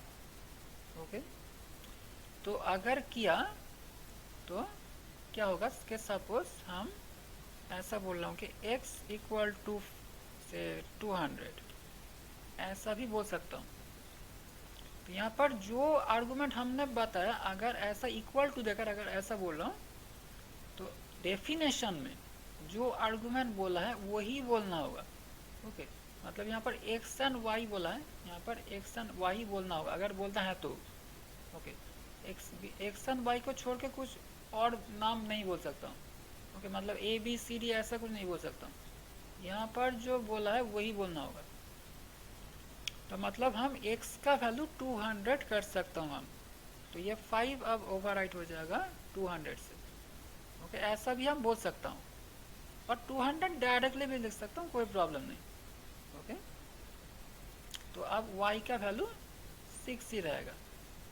ओके, तो अब अगर चला तो ये 200 + 6 होगा 206। ओके, ऐसा भी बोल सकता हूँ, कोई प्रॉब्लम नहीं। और अब हम अगर y का वैल्यू बोलना चाहता हूँ वही भी बोल सकता हूँ, y = 200 ऐसा भी बोल सकता हूँ। तो अब क्या होगा, 5 + 200 मतलब 205 होगा। ओके, पहला x का वैल्यू रहेगा, इसके साथ 200 ऐड होगा y के लिए, सो 5 + 200 205। तो अब क्वेश्चन है कि ये करके फ़ायदा क्या हुआ? फ़ायदा यही हुआ कि अगर हम ये एक्स वाई नहीं बोलता, सिर्फ 200 बोल रहा हूँ, तब क्या होगा? तब ये 200 किसके लिए होगा? ये हमेशा एक्स के लिए होगा। मतलब पहला जो आर्गुमेंट उसी के लिए होगा। कभी भी दूसरा तीसरा, यहाँ पर हम और भी चाहे बोल सकता हूँ आर्गुमेंट, दूसरा तीसरा और भी सकता था यहाँ पर। तो ये सभी के लिए, सभी सिचुएशन के लिए पहला आर्गुमेंट के लिए होगा। अगर डायरेक्टली ऐसा बोला तो ओके, ये वाई के लिए कभी भी नहीं हो सकता, क्योंकि बाय डिफॉल्ट पाइथन लेफ्ट से राइट डायरेक्शन तक जाता है, कभी भी जंप करके मिडिल से और राइट से स्टार्ट नहीं करता। इसीलिए ये 200 सभी टाइम में x के लिए होगा, y के लिए नहीं होगा। मतलब 200 प्लस 6 होगा, 206 ही होगा। ओके, लेकिन अगर हमें ये वैल्यू y के लिए देना चाहिए तो तभी टाइम में हमको ये जो कीवर्ड आर्गुमेंट इसको यूज़ करना है। ओके, मतलब अगर हमें पहला को छोड़ के कोई दूसरा तीसरा मिडिल वाला, मतलब बहुत जितना पोजीशन में चाहिए उतना पोजीशन का वैल्यू डायरेक्ट देना है यहाँ पर, तभी हम ये कीवर्ड आर्गुमेंट का फ़ायदा ले सकते हैं। और तब हम डायरेक्टली y इक्वल टू अगर बोल दिया तो वो x को छोड़कर y को ले लेगा। ओके, y का वैल्यू 200 कर देगा। सो 5 प्लस 200, 205। और यहाँ पर हम और गिवे आर्गुमेंट बोल सकता हूँ, मतलब से z इक्वल टू से 7। ओके, यहाँ पर रिटर्न का कोई ज़रूरत नहीं है, हम उठा भी सकता हूँ, कोई प्रॉब्लम नहीं। तो anyway x plus y plus z कर दिया। तो अब अगर हम ये z का वैल्यू देना चाहते हो, ये तीनों डिफ़ॉल्ट वैल्यू दे दिया। ओके, तो अगर हम z का वैल्यू देना चाहता हूँ डायरेक्टली, तो हम z इक्वल टू 200 ऐसा भी बोल सकता हूँ। तो एक्स वाई छोड़ के वो डायरेक्टली z का वैल्यू ले लेगा। ओके, मतलब 5 प्लस 6 प्लस 200, तो 211। तो ऐसा भी कर सकता हूँ। लेकिन अगर z इक्वल टू नहीं दिया, डायरेक्ट 200 बोला, तो उसको वो क्या लेगा? ये x का ले लेगा। ये हर टाइम में ये पहला आर्गुमेंट का ही लेगा, कभी भी y z का नहीं लेगा। ओके, सो अब हो जाएगा 200 प्लस 6 प्लस 7। ओके, तो 213, तो 213 हो जाएगा। ओके, ये डिफरेंस समझ में आ रहा है? एनी डाउट यहाँ पर?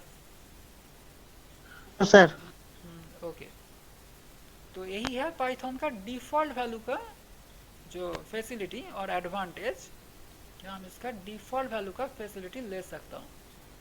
तो इसका अगर प्रैक्टिकल एग्जांपल करूँ, तो हम जो प्रिंट फंक्शन यूज़ कर रहा हूँ वहाँ पर भी डिफ़ॉल्ट वैल्यू है, सभी आर्गूमेंट का डिफ़ॉल्ट वैल्यू है। तो अगर प्रिंट फंक्शन के ऊपर माउस रखूँ तो यहाँ पर जो दिखाएगा ये सब जो वैल्यू है, सेप, एंड, फाइल, फ्लैश, ये सभी का डिफ़ॉल्ट आर्गूमेंट दिया है। ओके, तो हम तो यहाँ पर कुछ ही आर्गूमेंट नहीं दे रहा हूँ। अगर प्रिंट ब्लैंक यूज़ करूँ तभी तो हम कर सकता हूँ ना। इसलिए कर सकता हूँ क्योंकि सभी आर्गूमेंट का, प्रिंट का जितना आर्गूमेंट, सभी का डिफ़ॉल्ट वैल्यू दे चुका है। ओके, सभी का डिफ़ॉल्ट आर्गूमेंट वो दे दिया है, इसीलिए किसी का भी आर्गूमेंट देना ज़रूरत नहीं है। इसीलिए हम बिना आर्गूमेंट से प्रिंट को कॉल कर सकता हूँ। ओके, और अगर देना भी है तो हम किसी भी दे सकता हूँ। अगर ये जो आर्गूमेंट्स है, किसी का भी आर्गूमेंट का वैल्यू हम दे सकता हूँ, तो डायरेक्ट दे सकता हूँ। ओके, मतलब अगर हम एंड का वैल्यू देना चाहता हूँ तो हम तो पहले ही देखा है कि हम सिर्फ एंड का वैल्यू दे सकता हूँ। ओके, तो वो कैसे दूंगा कि एंड इक्वल टू, हम सिंगल कोट में हम डॉट डॉट ऐसा कुछ बोल सकता हूँ। यही है keyword argument. Okay, print function का कीवर्ड आर्गूमेंट। ओके, इसका पहले क्या है इसको जानने का ज़रूरत नहीं। यही है डिफ़ॉल्ट आर्गूमेंट का बेनिफिट, और कीवर्ड आर्गूमेंट का भी, कि इसका पहले क्या आर्गूमेंट है और इसका बाद में भी क्या आर्गूमेंट है, उसको वो जानने का ज़रूरत नहीं है। ओके, मतलब इसका ऑर्डर इनवैलिड है, मतलब इसका ज़रूरत नहीं है, ऑर्डर जानने का ज़रूरत नहीं कि पहले कौन सा आर्गूमेंट है और बाद में कौन सा आर्गूमेंट है।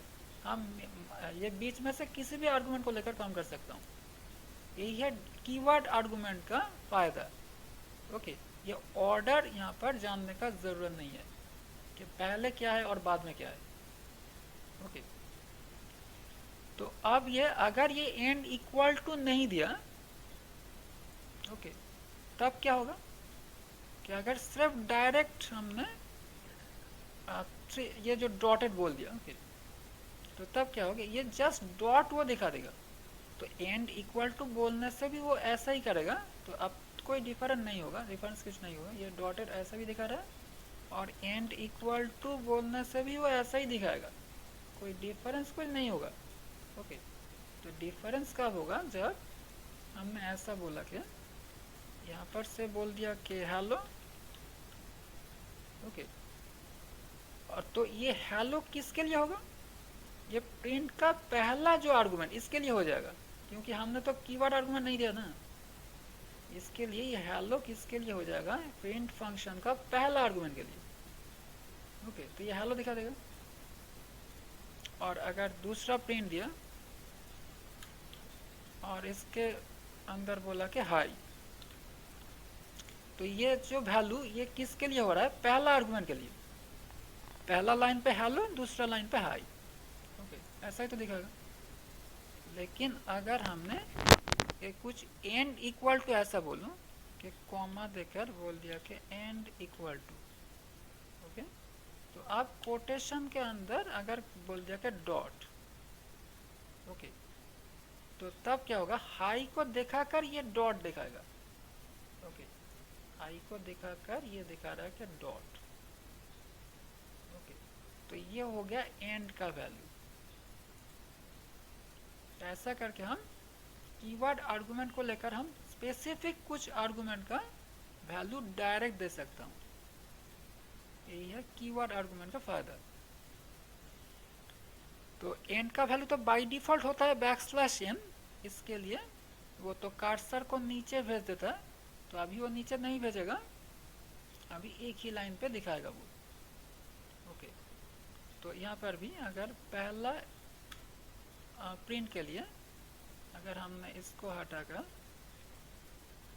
अगर हमने कोटेशन में डॉटेड बोल दिया, तब तो पहला लाइन पर डॉट दिखाकर नीचे हाई दिखाएगा, पहला लाइन पर डॉट दिखाया और नीचे हाई दिखाया। लेकिन अगर ऐसा बोला कि end equal to dot then hi, तो आप क्या करेगा कि डॉटेड डॉट और हाई सेम लाइन पे आएगा। ओके, डॉट और हाई सेम लाइन पे आएगा, क्योंकि ये जो एंड का जो बैकस्लैश एन ये तो हमने हटा दिया, उसके जगह हमने डॉट बना दिया, डॉट कर दिया, तो इसीलिए ये आउटपुट एक लाइन पे आ गया। लेकिन अगर एंड हटा दिया तो ये क्या समझ रहा है कि ये पहला आर्गुमेंट के लिए, एंड के लिए नहीं है। यही है डिफरेंस। ओके,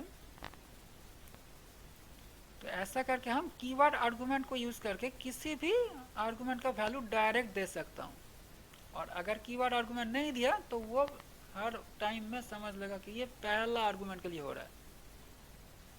ओके, तो यही है keyword argument.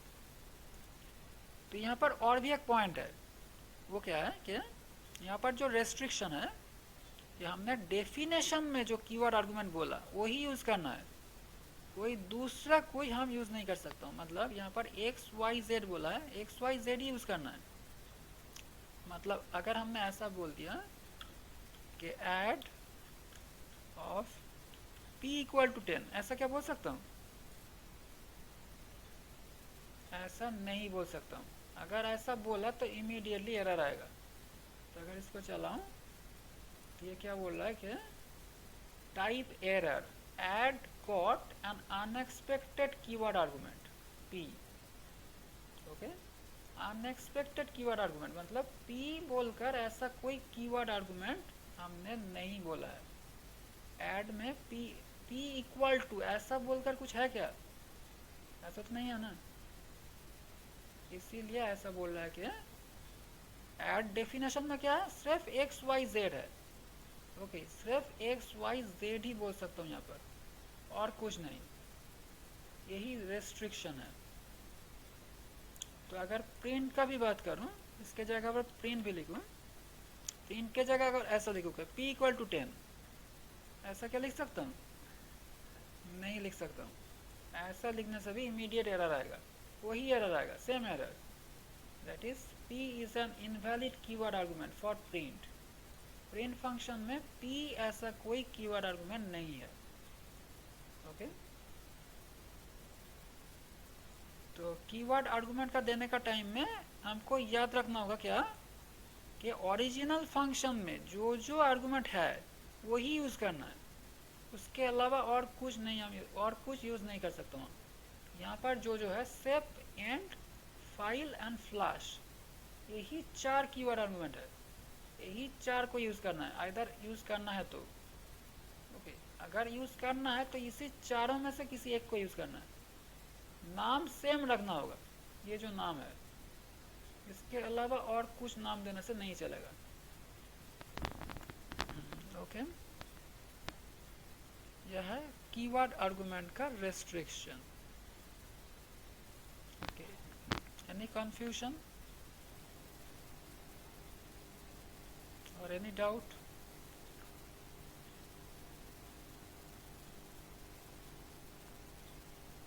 No, sir. Okay तो अब नेक्स्ट आर्गुमेंट में बढ़ता हूँ। तो नेक्स्ट जो आर्गुमेंट है, तो हमने क्या देखा अब तक कि रिक्वायर्ड पोजिशनल आर्गुमेंट पहला, और दूसरा है डिफ़ॉल्ट वैल्यू, आर्गुमेंट का डिफ़ॉल्ट वैल्यू, और कीवर्ड आर्गुमेंट। कीवर्ड आर्गुमेंट लेकर बाद में और भी हम देखूंगा, और भी फैसिलिटी है यहाँ पर, और भी फीचर्स हैं, और रेस्ट्रिक्शन है। ओके तो और भी जो रेस्ट्रिक्शन है, ये और भी यहाँ पर भी बता देता हूँ कि ये कीवर्ड आर्गुमेंट देना है राइट टू लेफ्ट। ओके मतलब सपोज हमने ऐसा दे दिया यहाँ पर कि ये z इक्वल टू हटा दिया, लेफ्ट से राइट तक हमने लिखा कि x equal to 5 and y equal to 6, ऐसा हम नहीं लिख सकता हूँ। अगर कीवर्ड आर्गुमेंट देना है तो राइट टू लेफ्ट देना है, अगर सभी को देना है।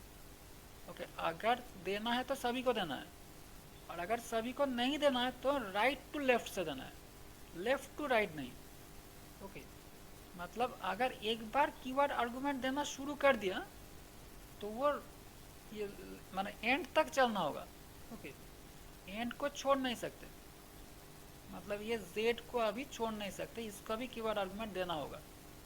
अगर नहीं दिया तो ये एरर वो दे दिया already, that is non default parameter follows default parameter.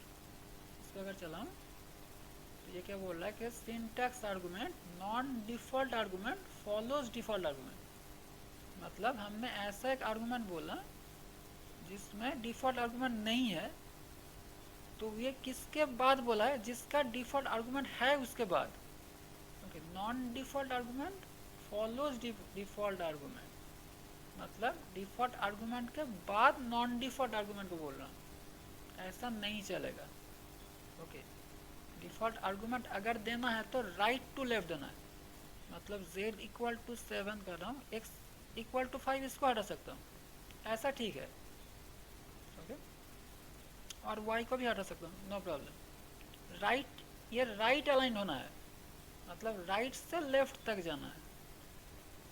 Okay तो यही है कीवर्ड आर्गुमेंट का जो कंडीशन, ये राइट टू लेफ्ट तक देना होगा। ओके ओके तो ये हो गया हमारा कीवर्ड आर्गुमेंट और उसका कुछ रेस्ट्रिक्शन। तो हमने देखा कि रिक्वायर्ड पोजिशनल आर्गुमेंट और डिफ़ॉल्ट वैल्यू और कीवर्ड आर्गुमेंट, और इसके बाद देखना है कि वेरिएबल लेंथ आर्गुमेंट।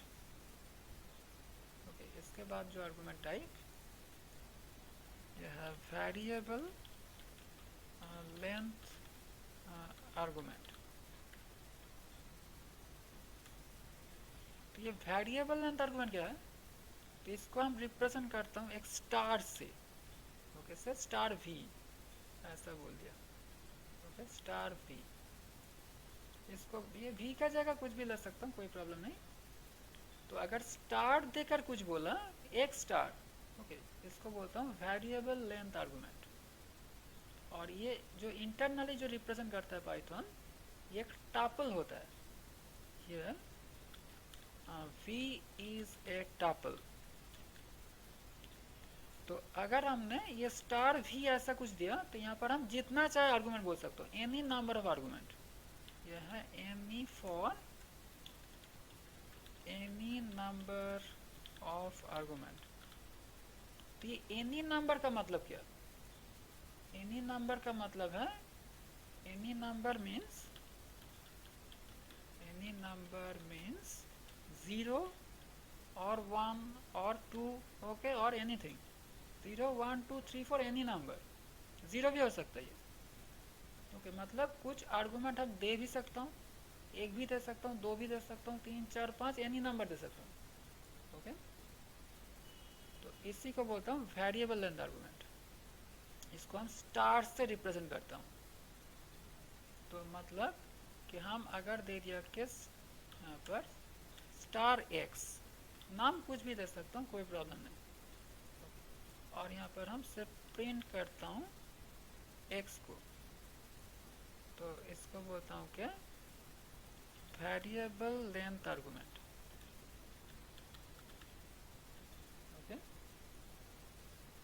तो अब हम इस ऐड को बिना आर्गुमेंट से कॉल कर सकता हूँ।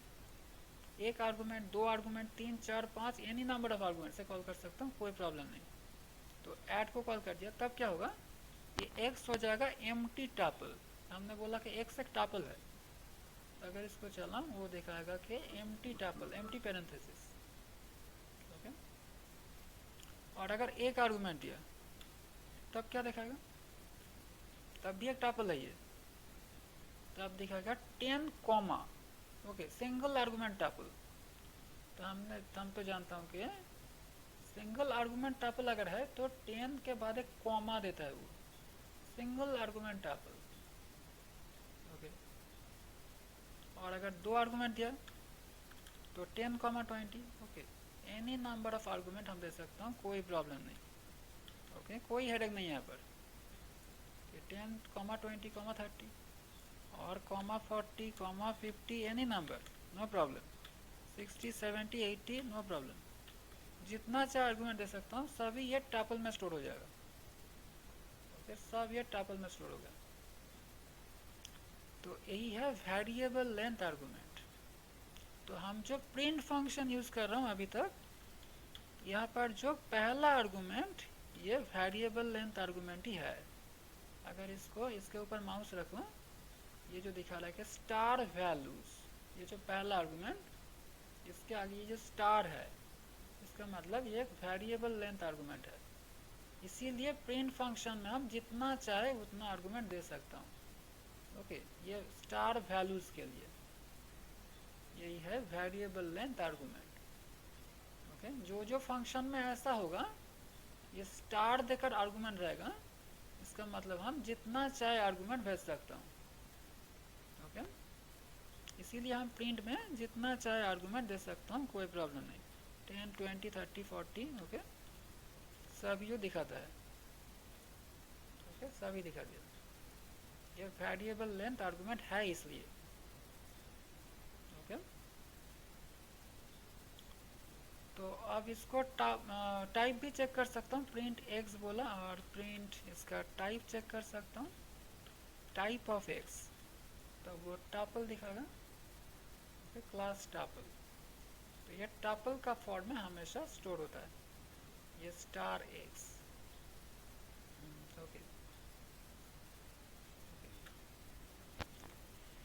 तो अब यहाँ पर कि अगर कोई वेरिएबल आर्गुमेंट दे दिया, वेरिएबल लेंथ आर्गुमेंट, तो इसके साथ क्या कोई नॉर्मल आर्गुमेंट दे सकता हूँ?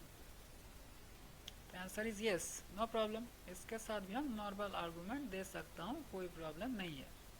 तो अगर इसके साथ नॉर्मल आर्गुमेंट, नॉर्मल मतलब रिक्वायर्ड पोजिशनल आर्गुमेंट, इसके साथ रिक्वायर्ड पोजिशनल आर्गुमेंट भी दे सकता हूँ और कीवर्ड आर्गुमेंट सभी दे सकता हूँ, ओके।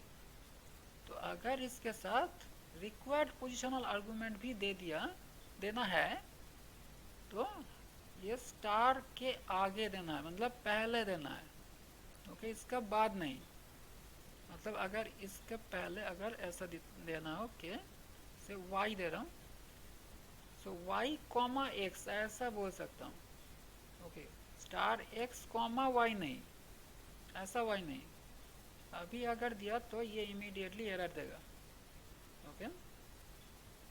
अभी अगर ऐसा दिया कि ये एरर दे दिया कि add missing one required keyword only argument, okay, ऐसा बोल दिया।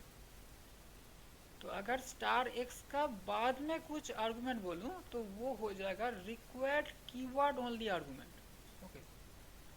तो और इसके अगर पहले बोला तो वो हो जाएगा required positional only argument, okay. ये बात हमको याद रखना पड़ेगा कि अगर हमने ऐसा बोल रहा हूँ कि यहाँ पर कि डेफ से F1 अगर हमने बोल रहा हूँ कि P कॉमा स्टार Q, तो ये P कैसे होगा? P को हम बोलूँगा क्या? Required positional only argument, required positional only argument, okay. और अगर ऐसा बोल रहा हूँ कि डेफ F1 स्टार P और star Q anything comma Q, okay. Star पहले है और नॉर्मल जो वेरिएबल ये बाद में, तब ये जो Q होगा, ये Q कैसा होगा? ये हो जाएगा रिक्वायर्ड, ये भी रिक्वायर्ड है लेकिन इसका टाइप क्या हो जाएगा? Keyword only argument, keyword only argument, okay. ये दोनों अलग है। पहला है रिक्वायर्ड पोजिशनल आर्गुमेंट, ओनली नहीं, रिक्वायर्ड पोजिशनल आर्गुमेंट। और अगर स्टार के बाद कोई वेरिएबल दिया, इसका मतलब हो जाएगा रिक्वायर्ड कीवर्ड ओनली आर्गुमेंट। तो पहले जो देखा था वो कीवर्ड आर्गुमेंट था, लेकिन अभी जो है ये कीवर्ड ओनली आर्गुमेंट, ये अलग है और ये रिक्वायर्ड भी है, ओके। तो इसका मतलब क्या कि अगर हमें ये फंक्शन को कॉल करना है अभी, तो ये y का वैल्यू तो देना ही पड़ेगा। पहला बात तो ये है कि y का वैल्यू अभी देना ही पड़ेगा, और दूसरी बात यह है कि कैसे देना होगा, कीवर्ड फॉर्म में ही देना है इसको, ओके। नॉर्मल वैल्यू हम नहीं दे सकता हूँ, मतलब अगर नॉर्मल वैल्यू दिया तो पाइथन समझेगा कैसे कि वो y का वैल्यू है ना। मतलब अगर हमें इतना वैल्यू दे दिया, ये क्या कौन ले रहा है इसको? ये तो सभी x ले रहा है, क्योंकि x का पावर ज़्यादा है यहाँ पर। ये जो वेरिएबल लेंथ आर्गुमेंट, इसका पावर ज़्यादा है, ये सब कुछ ले सकता है। यहाँ पर हमने जितना वैल्यू दिया वो सब कुछ x ले सकता है, तो ये y के लिए कुछ नहीं बचेगा, यही है प्रॉब्लम यहाँ पर। तो लेकिन y को तो अभी देना ही पड़ेगा क्योंकि ये तो वेरिएबल लेंथ नहीं है, y के लिए तो देना ही चाहिए। तो पाइथन कैसे समझेगा कि वो वैल्यू y के लिए है? यही तो प्रॉब्लम, क्योंकि सब वैल्यू तो ये x ले रहा है, y के लिए तो कुछ नहीं है। तो हमको समझाना होगा कि हम अभी जो वैल्यू दे रहा हूँ ये सिर्फ y के लिए है, x के लिए नहीं। ये समझाना होगा किसी भी तरीके से, ये हमको समझाना होगा कि अभी जो वैल्यू हम देने जा रहा हूँ ये सिर्फ y के लिए, x के लिए नहीं है। तो इसके लिए हमको इसके बाद कॉमा देकर किसी भी वैल्यू वेरिएबल ये लास्ट में ही देना होगा, ओके। ये कीवर्ड ओनली है, अभी इसको लास्ट में ही देना है। अब बोलना है कि y इक्वल टू से 100, ओके। तो आप पाइथन समझ जाएगा कि ये जो वैल्यू ये y के लिए ही है, ओके। और अब ये y ही मेंशन करना होगा, किसी दूसरा नाम मेंशन नहीं करना होगा, क्योंकि ये तो कीवर्ड ओनली है। मतलब हम a इक्वल टू 10 ऐसा नहीं बोल सकता हूँ, ओके। अगर बोलना है तो y ही बोलना होगा, ओके। तो अब ये वैल्यू हो जाएगा y के लिए, अब कोई प्रॉब्लम नहीं। तो मतलब 10 to 70 होगा x के लिए और y के लिए होगा 100। और नीचे अगर y का वैल्यू प्रिंट करूँ तब ये y का वैल्यू 100 दिखाएगा। अब कोई प्रॉब्लम नहीं। 10 to 70 हो गया x के लिए और y के लिए है 100। और अब y के जगह कुछ और हम नहीं बोल सकता हूँ, मतलब a b c d ये सब नहीं चलेगा, यहाँ पर सिर्फ y बोलना है। अगर a बोलूँगा तो फिर से एरर आएगा। तो type error add got an unexpected keyword argument a नाम ऐसा कुछ a नाम देकर ऐसा कुछ कीवर्ड आर्गुमेंट यहाँ पर नहीं है। ओके, यहाँ पर जो है वो y है, तो हमको यहाँ पर सिर्फ y ही बोलना होगा। और ये हमेशा लास्ट में ही बोलना है, हम ये मिडिल पे नहीं बोल सकता हूँ, ये हम मिडिल पे भी नहीं बोल सकता हूँ। ओके, यहाँ पर नहीं चलेगा। ओके, यहाँ बोलने से फिर से एरर आएगा। ओके, एरर दे ही दिया कि positional argument after keyword argument. Okay, फिर से एरर दे दिया कि positional argument follows keyword argument. Okay, मतलब ये जो है ये 70s को पाइथन समझ रहा है कि पोजिशनल आर्गूमेंट और ये है तो कीवर्ड आर्गूमेंट। तो कीवर्ड आर्गूमेंट हमेशा लास्ट में बोलना है। ओके, बीच में नहीं। तो हमको ये लास्ट में ही बोलना है, that is y equal to 100। और 10 to 60 हो जाएगा इसके लिए x के लिए, और y के लिए है 100। तब कोई प्रॉब्लम नहीं। 10 to 60 है x के लिए एंड y के लिए है 100। Okay, any doubt up to this?